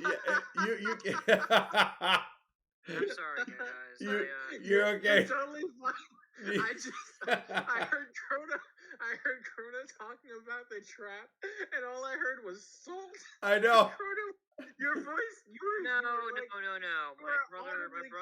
My brother says we have to carry bags, and I was thinking he wanted bags of salt, like salt. But no, we're carrying like cornhole bags, like play bags. You're fine. It's just Krono's reaction, like salt. I know, because I wasn't sure if I heard him right. This trap could make salt. I mean, that would mean all my monsters became level 1, wouldn't you? Oh my goodness. Yes, but I wouldn't use it with the XC's monster, like because I wouldn't want their attack to be the same. I would use it with like if you just had like a spare Lyrisk, I would use it with that, and it's honestly disruption. How good of disruption? It depends on what your opponent's playing. Like if they're playing a synchro deck, this isn't going to do any, or this is definitely going to hurt. If they're playing a fusion deck, it doesn't really matter. If they're playing like an XC's deck, this really hurts. Yeah. This would have been better if it said make their attack equal to that monster's original attack, since all the XC's have 0 original attack. But... Yeah. But it's still an interesting card. So we'll definitely see what happens with it. Well, it's searchable too. You could run one. And that's good. So we also have the Speedroid stuff that Carlos had already hinted at. So we've got a few monsters to talk about. So we've got Party Horn Kid. So it says here you can only use the first and second effect of this card's name once per turn each. If this card is normal or special summoned, you can wait, what is that?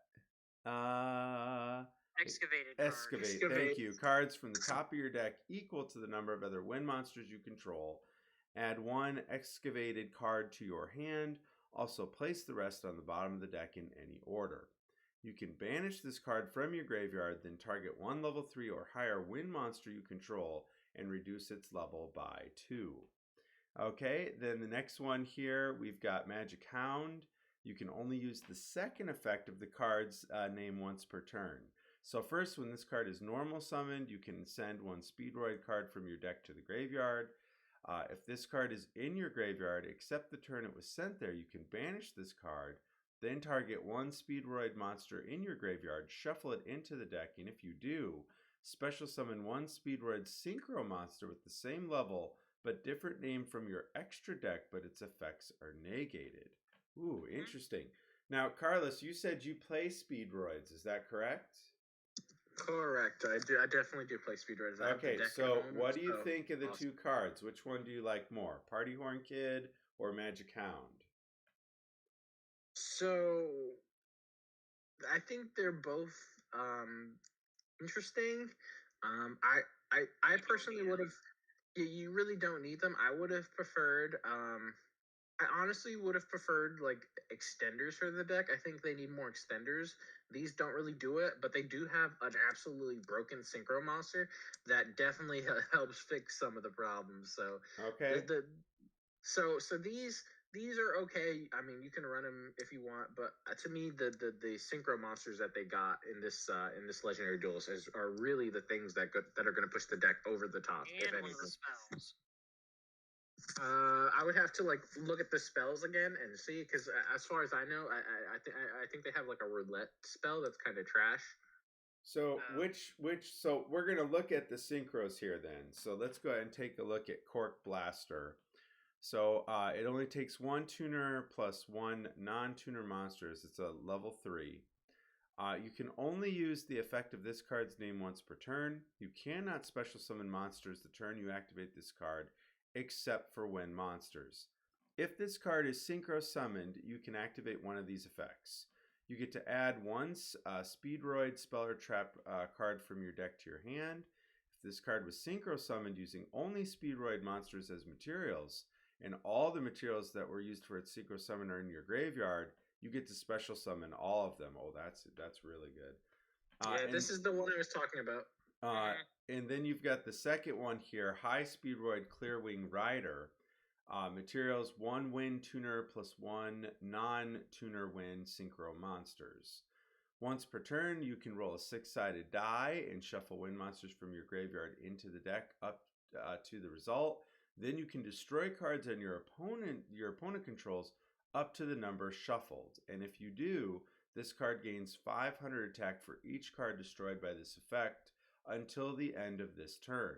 During your opponent's main phase, quick effect, you can tribute this synchro summon monster, special summon up to 2 level 7 wind synchro monsters from different names from your extra deck. Wow. Okay. So, Carlos, I'll go back to you on this one. So you said Cork Blaster was the one you were talking about. That effect is just crazy good. Oh, for sure. Wow. So go ahead and talk about why you like it so much. Yeah, so the reason I like it is pretty simple.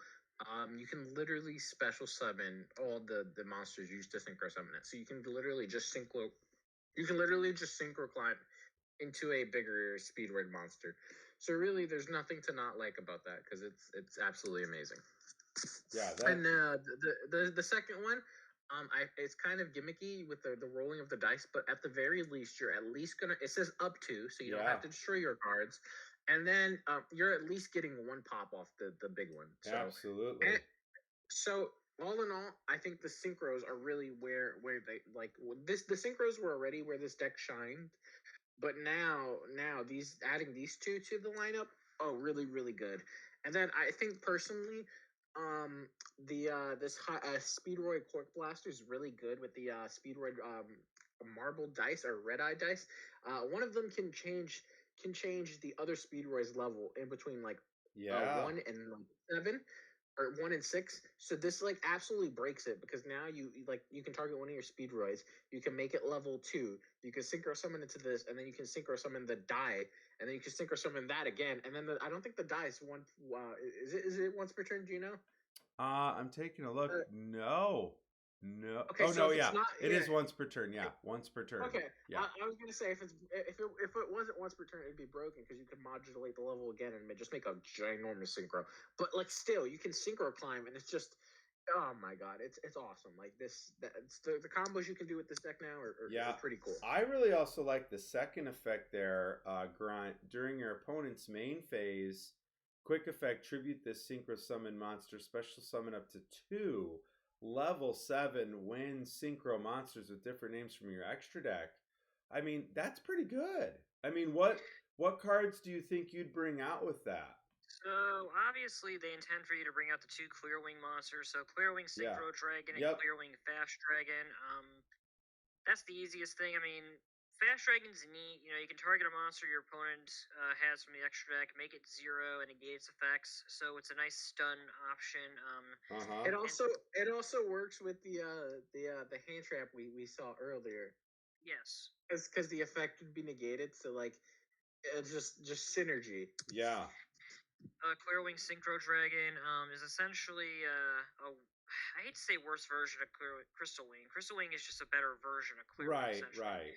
Clear Wing essentially stops level 5 or higher monsters from activating their effects, and once per turn, when a monster effect is activated that targets a level 5 or higher, so it Right. or another card, you can negate that as well. So it has a couple negates, it gains attack, and it's, you get some negates. The What other level about 7 Diablos brought up Wind Pegasus Ignister? yes. Yeah, that's a good one Wind too.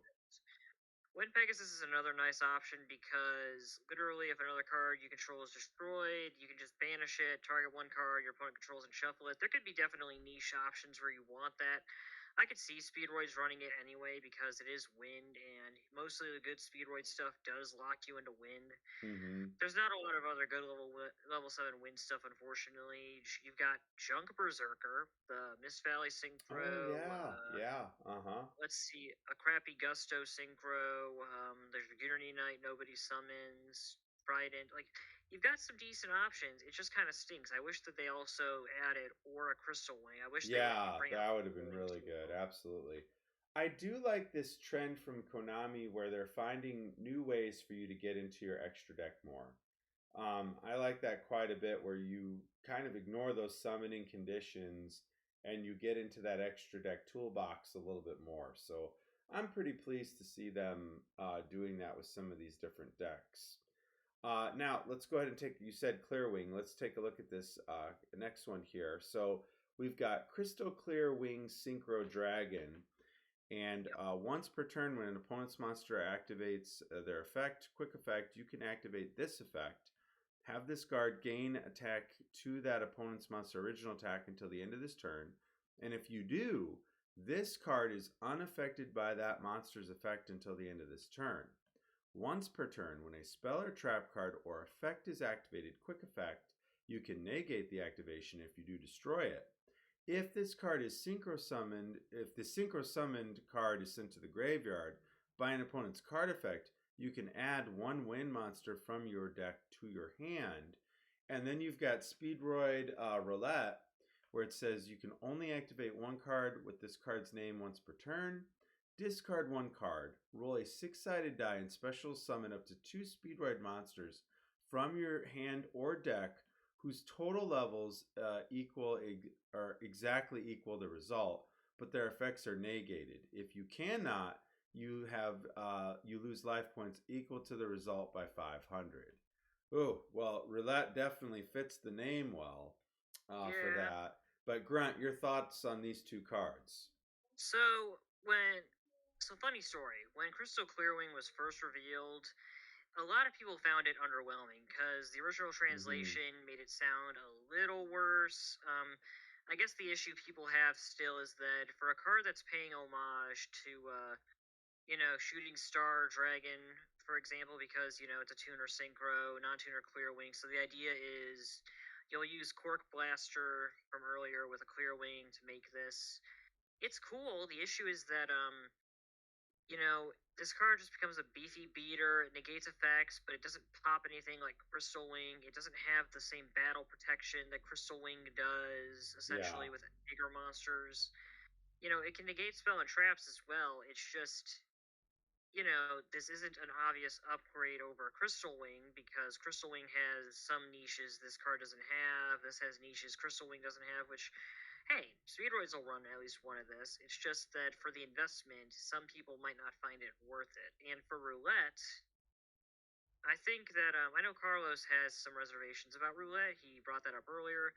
My one thing with Roulette is that it's essentially at worst a one for one for red-eyed dice, and if you get anything that's 2 or higher, you could summon 2 red-eyed dice plus Terror Top, Takatomborg, all these other Speedroids to equal the results, or you could summon multiples for 6. And the idea is you can either go into a synchro play, or you can use them to summon the Speedroid Link.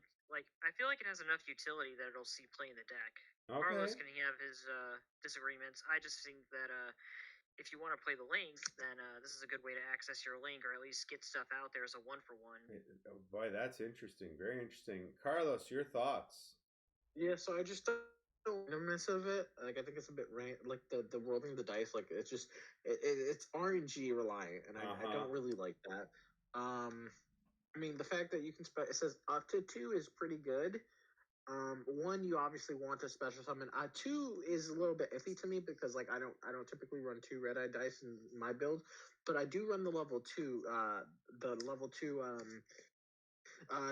pendulum one. But level 3 obviously is good. Level 4 is good. Level 5 is a bit iffy to me too. I guess you could use the. I suppose it's a little bit better than I gave it credit for. Obviously you want to hit 7 with this because 3 and 4 are like the main numbers that Yeah. Speedroid summons. But you're not gonna roll a 7 on one die. Yeah, Oh because shit! yeah, You're it's right. just one die. Yeah, Hey, are you that's playing? what worries Are you me is the playing? die roll. No. My bad. Wait. You got an idea. You run 2 level 6s or 5s or whatever it is, and you play Paradise Smasher to make this a 7. That'd be nice if that would work. That one number Yeah, monster. Paradise Smasher. that was incredibly dumb of me. You're okay. Yeah, no, I suppose it's a little bit better than I thought. But I want to hit you with your own line like you gave me earlier. You have to discard for cost for this. Yeah. So this is it. You could if you open with this, that's great. But like if you're going like say like you top deck this. This is terrible if you top deck it. And you don't have any other cards in your hand. Also, random thought. I think that the Crystal Clearwing Synchro Dragon is actually going to be the Ghost Rare we get in the TCG, so I'm really excited about that. Oh, I could see that. Yeah. Because they typically make the Ghost Rare the cover card, so I think this will be it. Also, in the OCG, they already announced their Ghost Rare, but their Ghost Rare is Clearwing Synchro Dragon, even though they already have a Clearwing. But Japan actually changed the way their Ghost Rares look, so I think they're reprinting it to basically show, hey, this is the difference between the 2 Ghost Rares. But in the TCG, obviously, we have the same Ghost Rare, so it's like, why would they reprint Clearwing as a Ghost Rare? It just makes no sense. So because of that, I think that the Crystal Clearwing is going to be the Ghost Rare of the set. I could see that. Absolutely. Absolutely. And good points. The die roll, that's such a tough one for me because I don't know what the consistency would be. So that's my only concern there. But other than that, I still think there's good application there. And then to wrap up the speedroids here, we've got the normal trap. It says banish one wind monster from your graveyard, then target one card your opponent controls and return it to the hand. I do like that. I wish this was continuous instead of a normal trap card. During your main phase, if this card is in your graveyard, you can target one speedroid monster you control, reduce its level by 1, and if you do, special summon this card as a normal monster. So, and it ends up being a level 1. And it's a tuner, which is nice. But Carlos, your thoughts on this? Do you think that this is going to help the deck a lot? No, because it's a combo deck, and like, Yeah. why would you add a combo piece onto a trap? I do like the disruption. I think it's cute.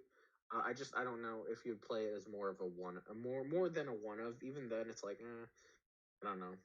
It doesn't really help the deck do what it's trying to get to. Yeah, I agree.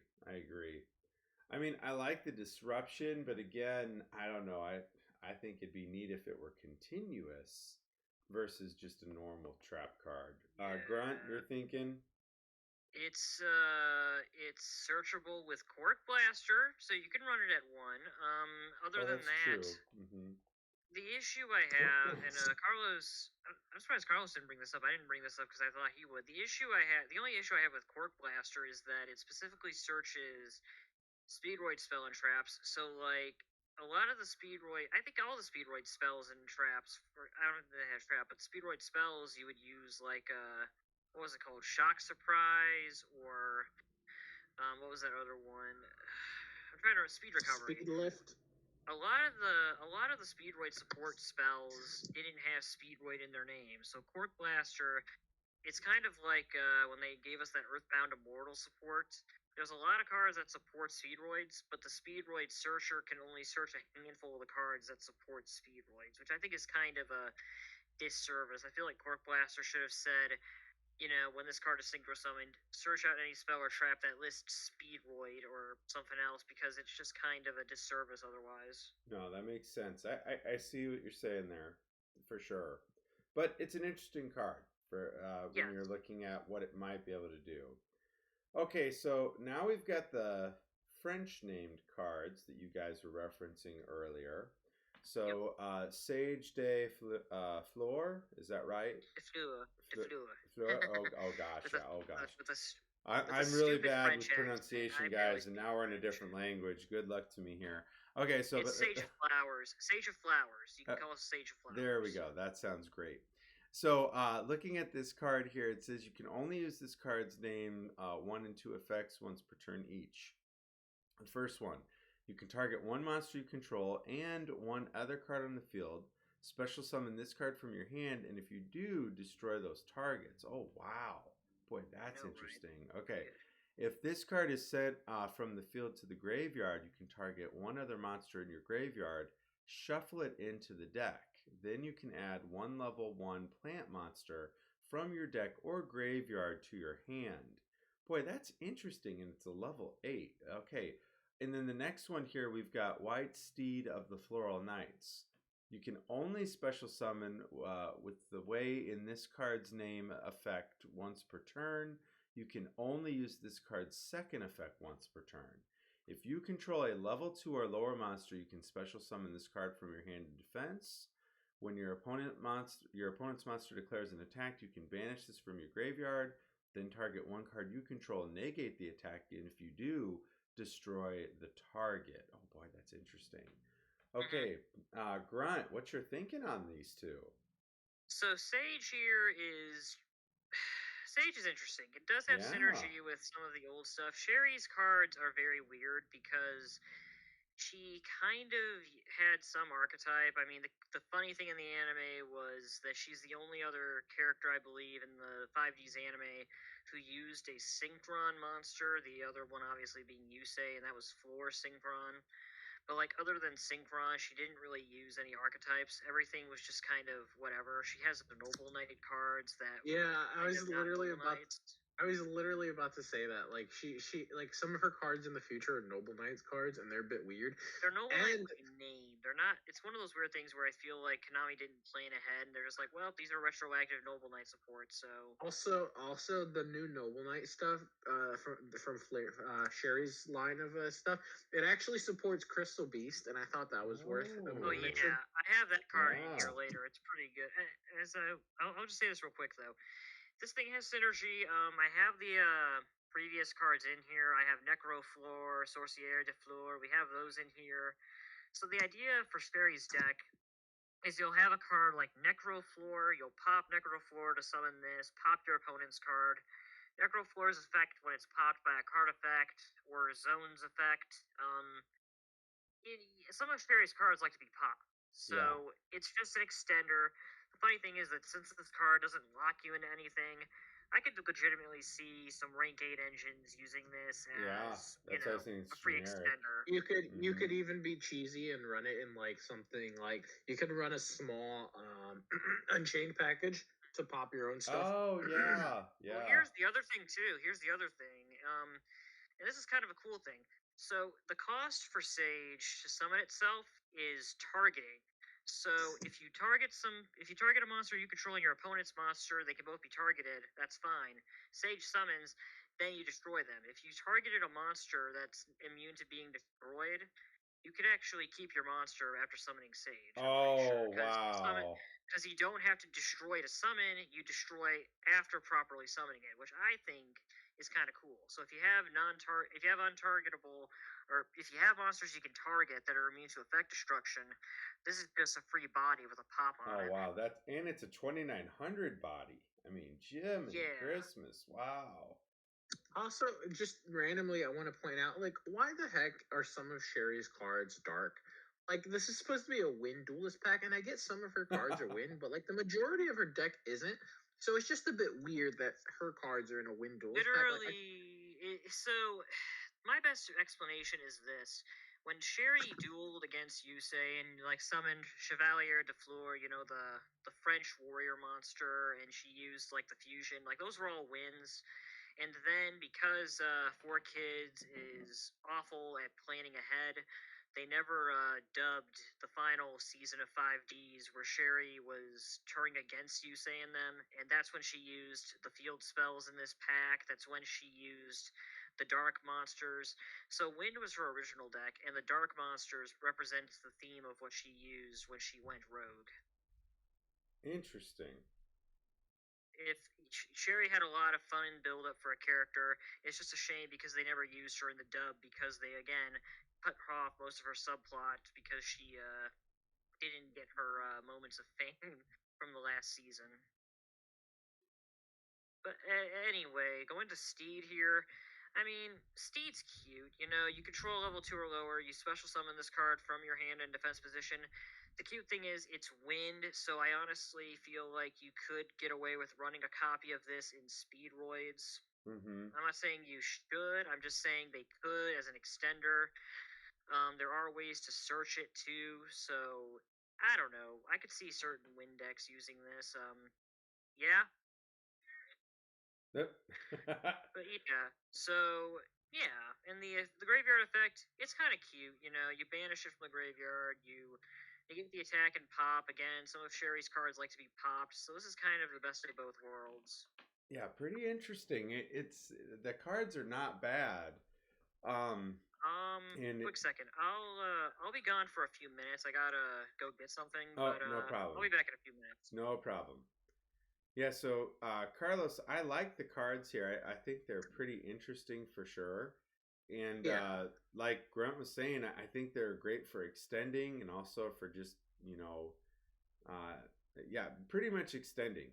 I think you'll be able to climb into stuff easily with these two. So what are your thoughts? I like them.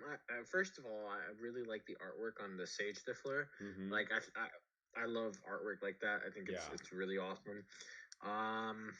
Yeah, I think my favorite one out of this bunch is Sage, just because I like the special summon and the being able to pop your opponent's stuff. Like you basically get a 2-for-1, an extender and a form of disruption. So really, there's nothing to not like about that. And then the White Steed, I'm pretty sure a lot of Sherry's tuners are level 2. And her synchros are level 8, so this is a really good extender to be able to go into that really special good. summon. Yeah, that's fantastic. Okay, so let's go ahead and take a look at some of the other stuff here. So we've got Necro Synchro, and how this works. You can only use this card's effects 1 and 2 once per turn. This card's name becomes Fleur Synchron, which is when it's on the field or if it's in the grave. You can target one other face-up monster you control. It gains 2 levels until the end of this turn. If this card is sent to the graveyard as a synchro material for a wind synchro monster, you can special summon one level 1 plant monster from your deck. And then you have Baroness of the Defleur, where it says you can activate this card's name's second offense once per turn. So the first effect, once per turn, you can target one card on the field and destroy it. It's a level 10 synchro. Second effect, once while this card is face up, when a card or effect is activated, quick effect, you can negate the activation if you do destroy it. And then the third effect, once per turn during the standby phase, you can target one level 9 or lower monster in your graveyard, return this card to the extra deck, and if you do, special summon that monster. Ooh. So Carlos, what kind of synergy are you picturing with those kind of cards? So, off the top of my head, the last wind monster was level 6. So, like, if you could special summon that and then like get a flare on the field, you can make it level 8, and so you can go into the Baroness de Fleur, which I really enjoy. Mm-hmm. I also think she's a really good card. Like being able to destroy a card on the field and negating is really good. Yes. And also because it negates, that synergy with the hand trap that we talked about earlier. So it's like a lot of the stuff is like synergizes with the hand trap that was in Dawn of Majesty. Yeah, I agree. I'm a big fan of. Yeah, absolutely. Like you're saying, anytime you have a card that's kind of like a boss card in a way, It's nice when it's got multiple things going for it. So like you said, you've got the targeting where you get to destroy something, and then you also get the quick effect. And then on your standby phase, if you want to, get another card out to do this all over again, you can in a different way. It's very interesting for sure. Looking at some of the other stuff that we've got here, we've got the Equip Fell, Fleurette de Fleur. I'm not sure if I'm pronouncing these right. You can activate one card with this card's name once per turn. You can also use this card's second effect or third effect once per turn. So activate this card by targeting one level 2 or lower. Can I mention something real quick? Yeah, go right ahead. I forgot to mention it. The Necroflare, when it's used to synchro summon a wind monster, which a lot of the or all the flare synchros are wind, you can special summon a level 1 plant monster from your deck. And level one plant monsters are absolutely broken. Like, I know it's banned right now, but imagine you could summon like Glow Up Bulb. From the deck. Like, that'd be awesome. And there's some other good targets. Like, you have the Evil Thorn is a level 1. Yep. You have Spore is a level 1. You have a lot of really good level 1 plant targets for that. So I just thought it was relevant to mention that before we move on. Oh no, that makes complete sense to me. Nope, I'm glad you brought it up. So looking at it, this here, it says activate this card by targeting one level 2 or lower monster in your graveyard. Special summon it with its effects negated, and if you do, equip this card to it. Destroy that monster if this card leaves the field. The equipped monster gains 700 attack. If this card is sent from the spell or trap zone to the graveyard, you can equip this card to a synchro monster you control.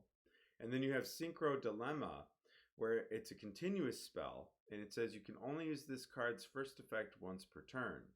You can activate one of these effects. Send one synchro monster from your hand or face up from your field to the graveyard. Special summon one monster from your hand if you do that. Oh, that's interesting. Target one other card you control, destroy it, and if you do, special summon one synchro monster with a different original name than that card from your hand or graveyard. Ooh. So Carlos, what kind of crazy applications could we have there? Okay, so out of these two, I really like the Synchro Dilemma more. Me too. The fact that you can send a Synchron monster to special summon one from your hand, that's really good. So ideally, you can send the Flare Synchron to special summon the Necro Flare. Or no, you can send the Necro Flare to special summon the Flare Synchron. Like, there's just it's got a lot of really good synergy with the existing deck. So I'm a big fan of that. And then something else, something I like about the continuous spell. So obviously it can target a level 2 or lower monsters, special summon it. So it has synergy with the Synchro Dilemma, but also it can equip onto a Synchro monster, which I think is really, really neat. Also, it negates the I'm gonna keep talking about that now, but it negates the monster's effect that's special summoned. So synergy with that hand trap again. So like, this deck, like, if there's ever a deck to like run that light hand trap we talked about earlier, I think this deck's gonna abuse it for sure. Yeah, that's really, really good. Oh, your background. Go ahead. What were you thinking? Yeah. So the equip spell is cute. It doesn't really. I mean, it's just a weaker version of like Living Fossil. It's cute, but it's just more of a style thing. Synchro Dilemma, they're like, hey, look, guys, it's Sherry support. No, it's this thing is gonna see play in any deck that uses Synchrons. This is gonna be a good continuous spell. The equip spell, cute. Continuous spell is definitely something you'll see some use with though, because it's good old extension, and some Synchrons don't mind going into the graveyard. Yeah, I completely agree, guys. Great points. Okay, so now we've got the Animation Chronicle. This is very interesting to me. So the first one here, it's a field spell, and is this Ecole des Zones? Ecole des Zones? How do I pronounce this? I forget what that is. I don't speak French. Okay. French. I'm just gonna go with the École des Hommes. It sounds more French to me that way. Okay, so here we go. So you can only use the first effect of this card's name once per turn. So if the turn player summons exactly one monster, destroy that monster. And if you do, special summon one masked token. And it's going to be a spellcaster. It will be dark. It will be a level 1, and its attack and defense are question marks here. To the destroyed monster's controller's field, its attack and defense becomes the attack and defense the destroyed monster had on the field, but it cannot attack directly. If this face-up card leaves the field, destroy all mass tokens on the field. You know what I wanna say? This moreover, rather than being Fleur Synchron support, this is just really, really good Malefic support. Because you can it's a field spell, so you can special summon a Malefic. It gets destroyed. You special summon the token with like dummy thick attack, like 4,000 attack. Pretty much. And then you can summon another Malefic, and then you just go burr. Oh gosh, yeah. Oh my gosh. It's a great point. And then you've got Soul Binding Gate, another field spell, where activate this card if you control no monsters, and a set spell or trap you control is destroyed by a card effect this turn. Oh gosh, that's situational. During the main phase, if exactly one monster is summoned whose attack is lower than your life points, and Z1 is in your graveyard, destroy that monster, and if you do, take 800 damage. Then inflict 800 damage to your opponent. Oh gosh. Okay, so this is trash. Why was this even made? Can someone explain this to me? So, if you wouldn't probably guess it, but obviously because it's French, École des Zones means school of zone, and it's kind of tied to some anime lore. Sherry became evil because the villain of 5D's Zone was like taking her under his wing. Her family was like dead and stuff, and she just kind of was bitter about it. So, long story short, it's an anime reference. École des Zones was more overpowered in the anime. I don't think it had a limit on how many monsters it turned into tokens. But yeah, Soulbinding Gate, she played this when École des Zones was gone, and she was just, yeah, this is a good card. Right. It's not. It's interesting. I don't know. Soulbinding Gate could be some niche use. École des Zones is going to be niche at best, but yeah. Yeah, but Soulbinding Gate, oh gosh, yikes. You have to run Z1, and Z1 is a horrible card. It's good enough to warrant using, but it's definitely not something you want to run. This is a card that's going to make you run something that's otherwise not good. Well, and it's got to be in the graveyard. I don't know. That's interesting. I'm actually very disappointed that this is taking up a Battles of Legends spot rather than something that is actually good or reprint we actually need. Like, this is gonna be trash. Like, man, this Battles of Legend is gonna be more like last year's, which was actually really bad. Besides 10,000 Dragon, so I'm hoping it's more akin to the Hero's Revenge. And the Lights, or the Relentless Revenge and the Lights Revenge, and the other ones, because the first Battles of Legends were great. Oh, they were epic. The last one kind of was rough. They used one money card to sell the whole set.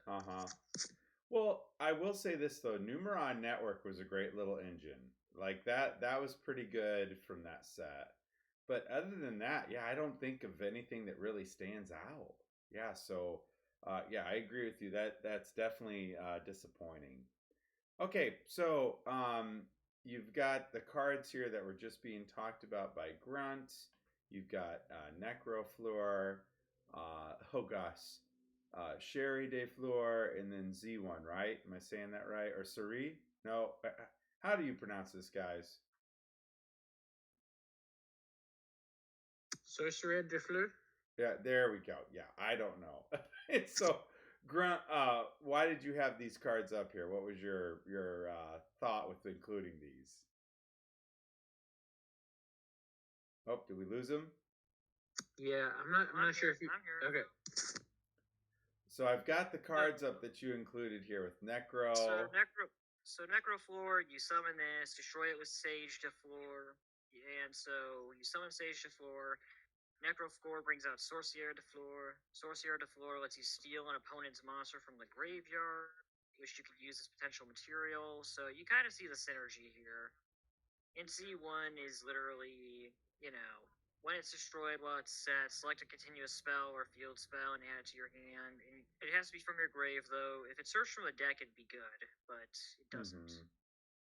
So the idea with this is maybe you're popping your opponent's card, but the idea is you'd pop Floor, maybe you'd pop C1 as well, and then you would have Soulbinding Gate procced if you had it in your hand, since you already have Z1 in your graveyard, and you could search it. Yeah, interesting for sure. I don't know. I mean, I'd have to experiment with this. It's not, Sage is going to be played as a splashable card. The rest of this stuff is pack filler. Soulbinding Gate is cool, but it's kind of pack filler because you're not going to pull it off often. Well, okay, so I'm looking at the chat here, and Diablos is mentioning that this could be good in Unchained, because if it's sent to the graveyard, you get to special summon. So I could see what he's saying here with that. And then he also talks about how Florent de Flor would help Infernal Noble Knights extend. I mean, so there is some uses here, but man, I'd have to play around with it more to understand it. Okay. Then after that, we've got some different traps here. So we've got Reverend Flagged of the Revolution. First of all, I love artwork like this where it looks like there's some sort of epic battle in the background. I've always liked stuff like that. This card's actually based on the French Revolution. Oh, wow. Oh, and that's so interesting to me as a topic of history. Because Sherry is French, so why not do the French Revolution? Yeah, well, and the French Revolution is so interesting because here they were looking at what happened with the American Revolution, and instead of embracing democracy, they went to a dictatorship. I mean, it's just shocking. So with Napoleon, so it's just so interesting. But anyways, it says here you can use each effect among the 1, 2, and 3 effects with this card's name only once per turn. If another card you control is destroyed by battle or card effect, you can add Liberty at Last from your deck or graveyard to your hand. At the start of the damage step, if a synchro monster is battling another monster, you can destroy your opponent's battling monster. If this card in the spell and trap zone would be destroyed by a card effect, you can destroy one monster you control instead. Ooh, which would be really good for Unchained, like Diablos was just saying. And so for you guys that don't know, Liberty at Last, when a monster you control is destroyed by battle and sent to the graveyard, target 2 face-up monsters on the field and shuffle them into the deck. So pretty interesting there. So Grunt, what do you think about the card? Do you like it? It's neat. People were talking about how good Liberty at Last is, and it's kind of got that Book of Moon syndrome where, or not Book of Moon, Book of Lunar Eclipse, Book of Moon 2. It's got that syndrome where it has to be 2, which kind of makes it a little less flexible. I wish it was up to 2, but I actually just pulled Book of Lunar Eclipse out of my third box, and I was very pissed. I was like, finally got a dud secret. Oh, that happens. You got 2 diviners. Don't complain. You got your box. I'm not complaining. I'm very happy. And then the last secret I got. If I could pull one diviner next week, I'll be happy. I got Amazing Time Ticket, so that was good. Good enough, yeah. I mean, I think it's interesting for sure. And anytime you can add cards from deck to the hand, I like that, but at the same time, it's a trap, so you have to wait a turn. So that's the only bad part. So it's interesting. Carlos, can you see yourself playing this at all? No. I can't see myself playing like the deck at all. Like, to be honest, like the deck's kind of just gimmicky. There's a couple of cool like monsters. I like the Necrofleur. I like the Sorcerer. I don't like the whole field spell aspect of the deck. I think it's really dumb. I wouldn't play any of that. I wouldn't play the field spell. I wouldn't play any of that. There's gonna be some stupid janky deck that someone builds with Soulbinding Gate, but you're not gonna play Soulbinding Gate and a Cold Zone with Sherry stuff. It's just kind of flavor. It's like None of those cards have anything to do with Sherry's playstyle. If anything, it's thematic that a Cold Zone happens to be French, and Sherry happened to play these cards, but that doesn't make it good. It's like saying I should play Berserker Soul in a Dark Magician deck because Yugi played it. It's just not how it works. No, I totally get it. Totally understand. Okay, so we've got the Karibo cards here, and this is very interesting to me. When is it going to happen? Yeah, it's a great point. But you've got. Sorry, go ahead. To be fair, I made this post, I made this slide show at least over a week ago, and we pretty much have confirmation that we are getting Karibo Brothers in Battles of Legend later this fall. Oh, good, good. Okay, good. So the import when thing, that was just from like a week and a half ago. I didn't bother going back because we just got confirmed about Battles of Legend a couple days ago. And well, that's exciting then. So that's a very good thing. Now, the artwork on these is pretty interesting. So, you've got Kariba. So it says here, when this card or a Karibo monster you control is destroyed by battle, you can special summon one monster with 300 attack and 200 defense from your deck, except Kariba. You contribute this card you control plus 4 monsters from your hand and or field, one each of Karibi, Karibon, Kariba, and Karibe? Yeah. Special summon one. Karibu, Oh my gosh. Special summon one Karibabylon from your hand, deck, or graveyard. Oh gosh. And then Karibi, when this card or your Karibo monster is destroyed by battle, you can add one spell or trap that specifically lists the card Karibo in its text from your deck to your hand. That's actually not bad. I like that. Once per turn, when your opponent's monster declares an attack, if you would control another Karibo monster, you can change the attack of all their face-up monsters you control to 0 until the end of this turn, and if you do, negate the attack. Oh gosh. Okay, so Grunt, what are the applications of these? Like, how are you going to get these out there? So, the way you're going to get this out is essentially that you've got a few options in Archetype. Karibo itself honestly loves this whole thing because there's a ton of other Karibo cards that support this. So, for those out there who don't know, I'm guessing you know it to some degree. The Karibo archetype is kind of weird because a lot of their monsters, like Curry Photon, Curry Volt, some of these Karibo cards aren't even Karibo monsters by name. So the fact that Curry Bus specifies 300 attack, 200 defense, that's just in case you're running Karibo-like monsters that aren't Karibo. Kariba's effect you're barely going to pull off. There's better ways to summon Curry Babylon than tributing 5 monsters. It's just kind of a neat flavor thing because that's how Yugi summoned Curry Babylon against Raphael. Okay.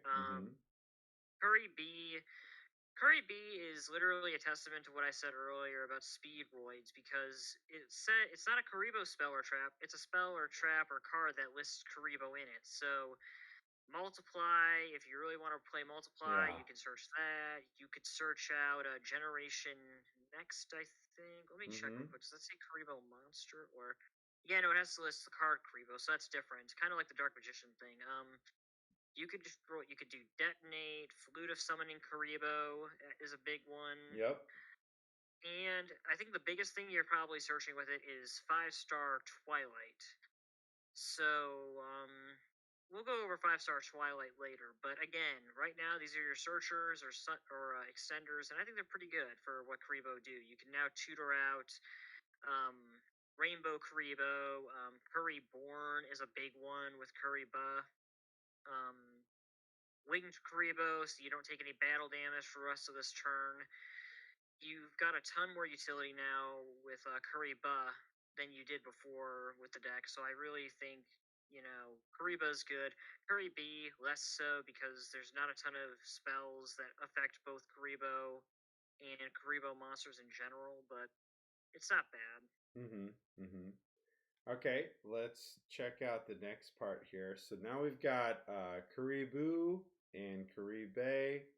And so, I like the artwork of Karibu, so I just think it looks neat.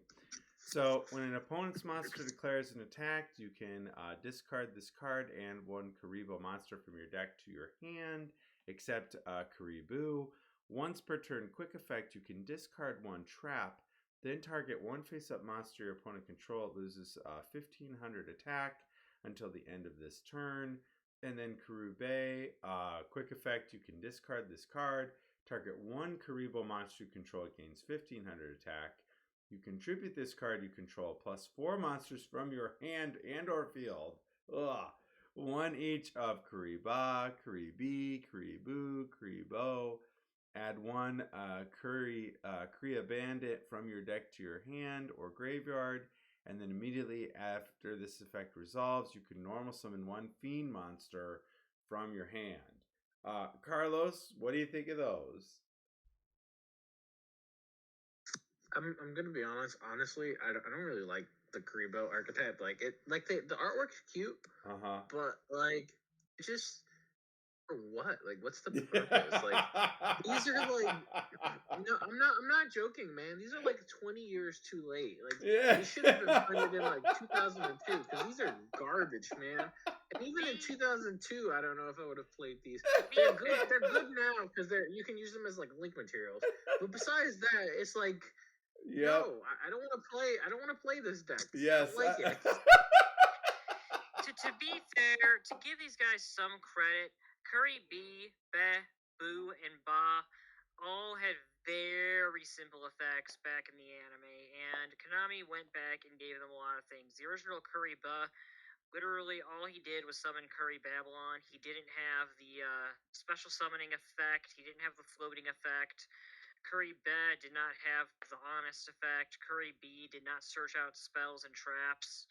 Like, it just goes without saying that at least Konami gave them some more effects, and same goes for 5-star Twilight. Like, I understand not everyone's the biggest fan of Karibo, but as someone who was eager to see them finally do this, because Konami, I think, has kind of made it clear at this point that nothing in the anime is safe from getting localized into the game eventually. Yeah. So I'm honestly glad that they finally gave us these with some upgrades. Is it going to be meta? Heck no. But it's fun, and I like Karibo. Now, I will admit this. The one issue I have with Curry Beth is that, or Curry Bay, however you want to say that. My issue with him is that Curry Bandit in a Karibo deck sucks. Curry Bandit. So here's an idea. Curry Bandit's effect, which has seen some niche use over the years, not recently. Because of its effect. Yeah, Curry Bandit, for those who don't know, during the end phase, if you've normal summoned, like Curry Bay allows you to do, you contribute him, excavate the top 5 cards, add a spell or trap, and then send the remaining cards to the graveyard. The anime version was literally tribute him, draw 5 cards, and then discard all monsters drawn by the effect. So you would be able to plus off a bandit in a spell trap deck versus, excavating one. So you're not going to summon bandit much off of Curry Be. It's just kind of a flavor thing at this point. They didn't have to give him that effect, but it's decent. And yeah, Duelists has some good ideas here. Normal summon a tour guide or Lilith, and tributes to So like, there's good ideas here. There will be some niche uses. I think that Konami will eventually give Karibo some non-anime based support. And I mean, it's a matter of time. If Gaia the Fierce Freaking Knight can get an archetype of support, I'm sure Konami knows that Karibo is popular. I prefer Gaia over Karibo, to be honest. Yep, I do too. Karibo That's to interesting. Gaia. I'll say that. Karibo is more iconic in my opinion than Gaia, but Gaia's more thick, and he has like better art in my opinion. Okay, I'm not even trying to say Karibo is amazing. I'm just saying that as a guy who's always liked Karibo, this is good stuff, and that's not to mention the other stuff from this set. Again, could it be better? Yeah. Could it have been a lot worse? Heck yeah. So take what you can get. I think this is decent stuff. I mean, any other Karibo fans out there can probably agree with me that Well, it's better that we got these at all. so it's interesting you bring that up. So my son Eli is a very big Karibo fan. He loves the cards. I'm not sure why, because I'm with Carlos completely. It just does not seem like something I'd want to play. Because to me, it's just there to troll people. So, Well, and that's what I like to do with them. but for my son Elijah, he just loves the cards, so he likes collecting them. So, looking at the next one here, Kari Babylon. It says here that you can only use this card's 1 and 2 effects once per turn. If you have more monsters in your graveyard than your opponent does, you can special summon this card from your hand. So that's pretty useful. It gains 300 attack and defense for each Karibo monster you control and is in your graveyard.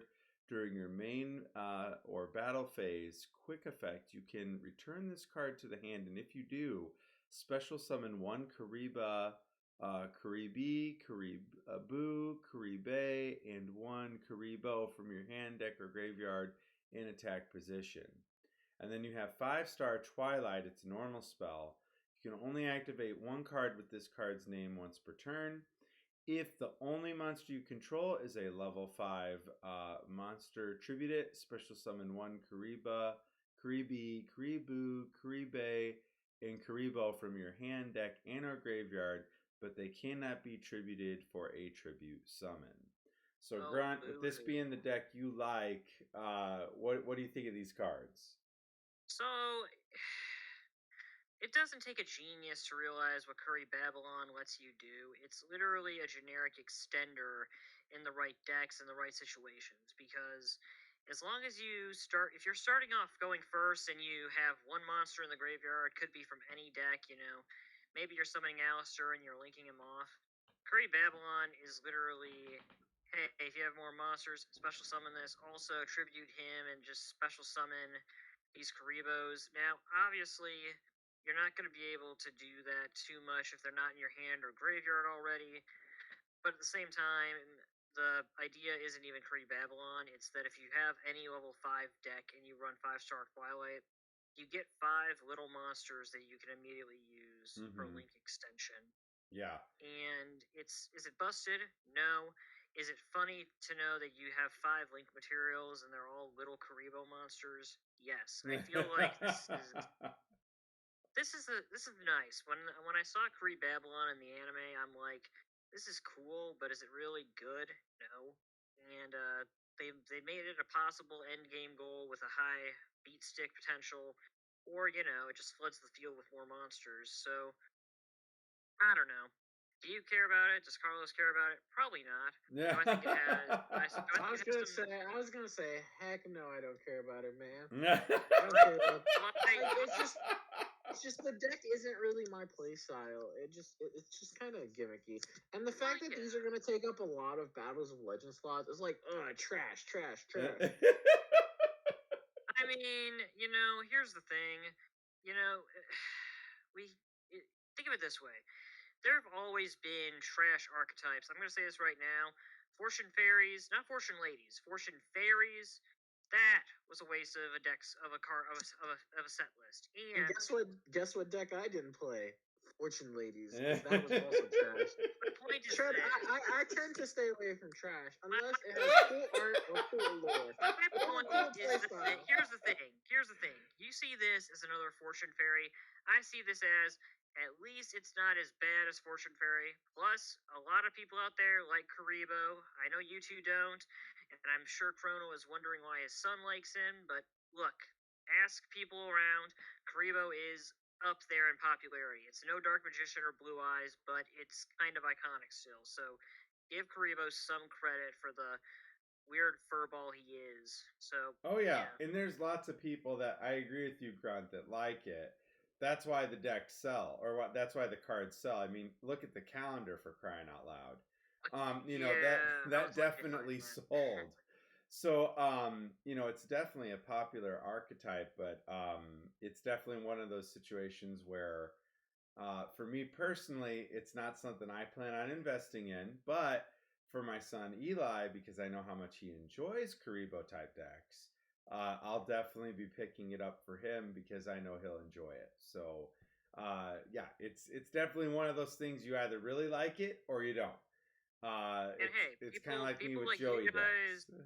people like you guys are the reason why I know this deck's gonna come out, and I'm gonna be able to pick up all the Karibo stuff for like $5. People like you who go and enjoy it. The fact that not everyone likes it is how I know I can at least get it for a good deal. So it is what it is. Yeah, yeah, and that's okay. That's okay. So guys, do we probably need to take a break here? Because I know we're only on slide 29, and there's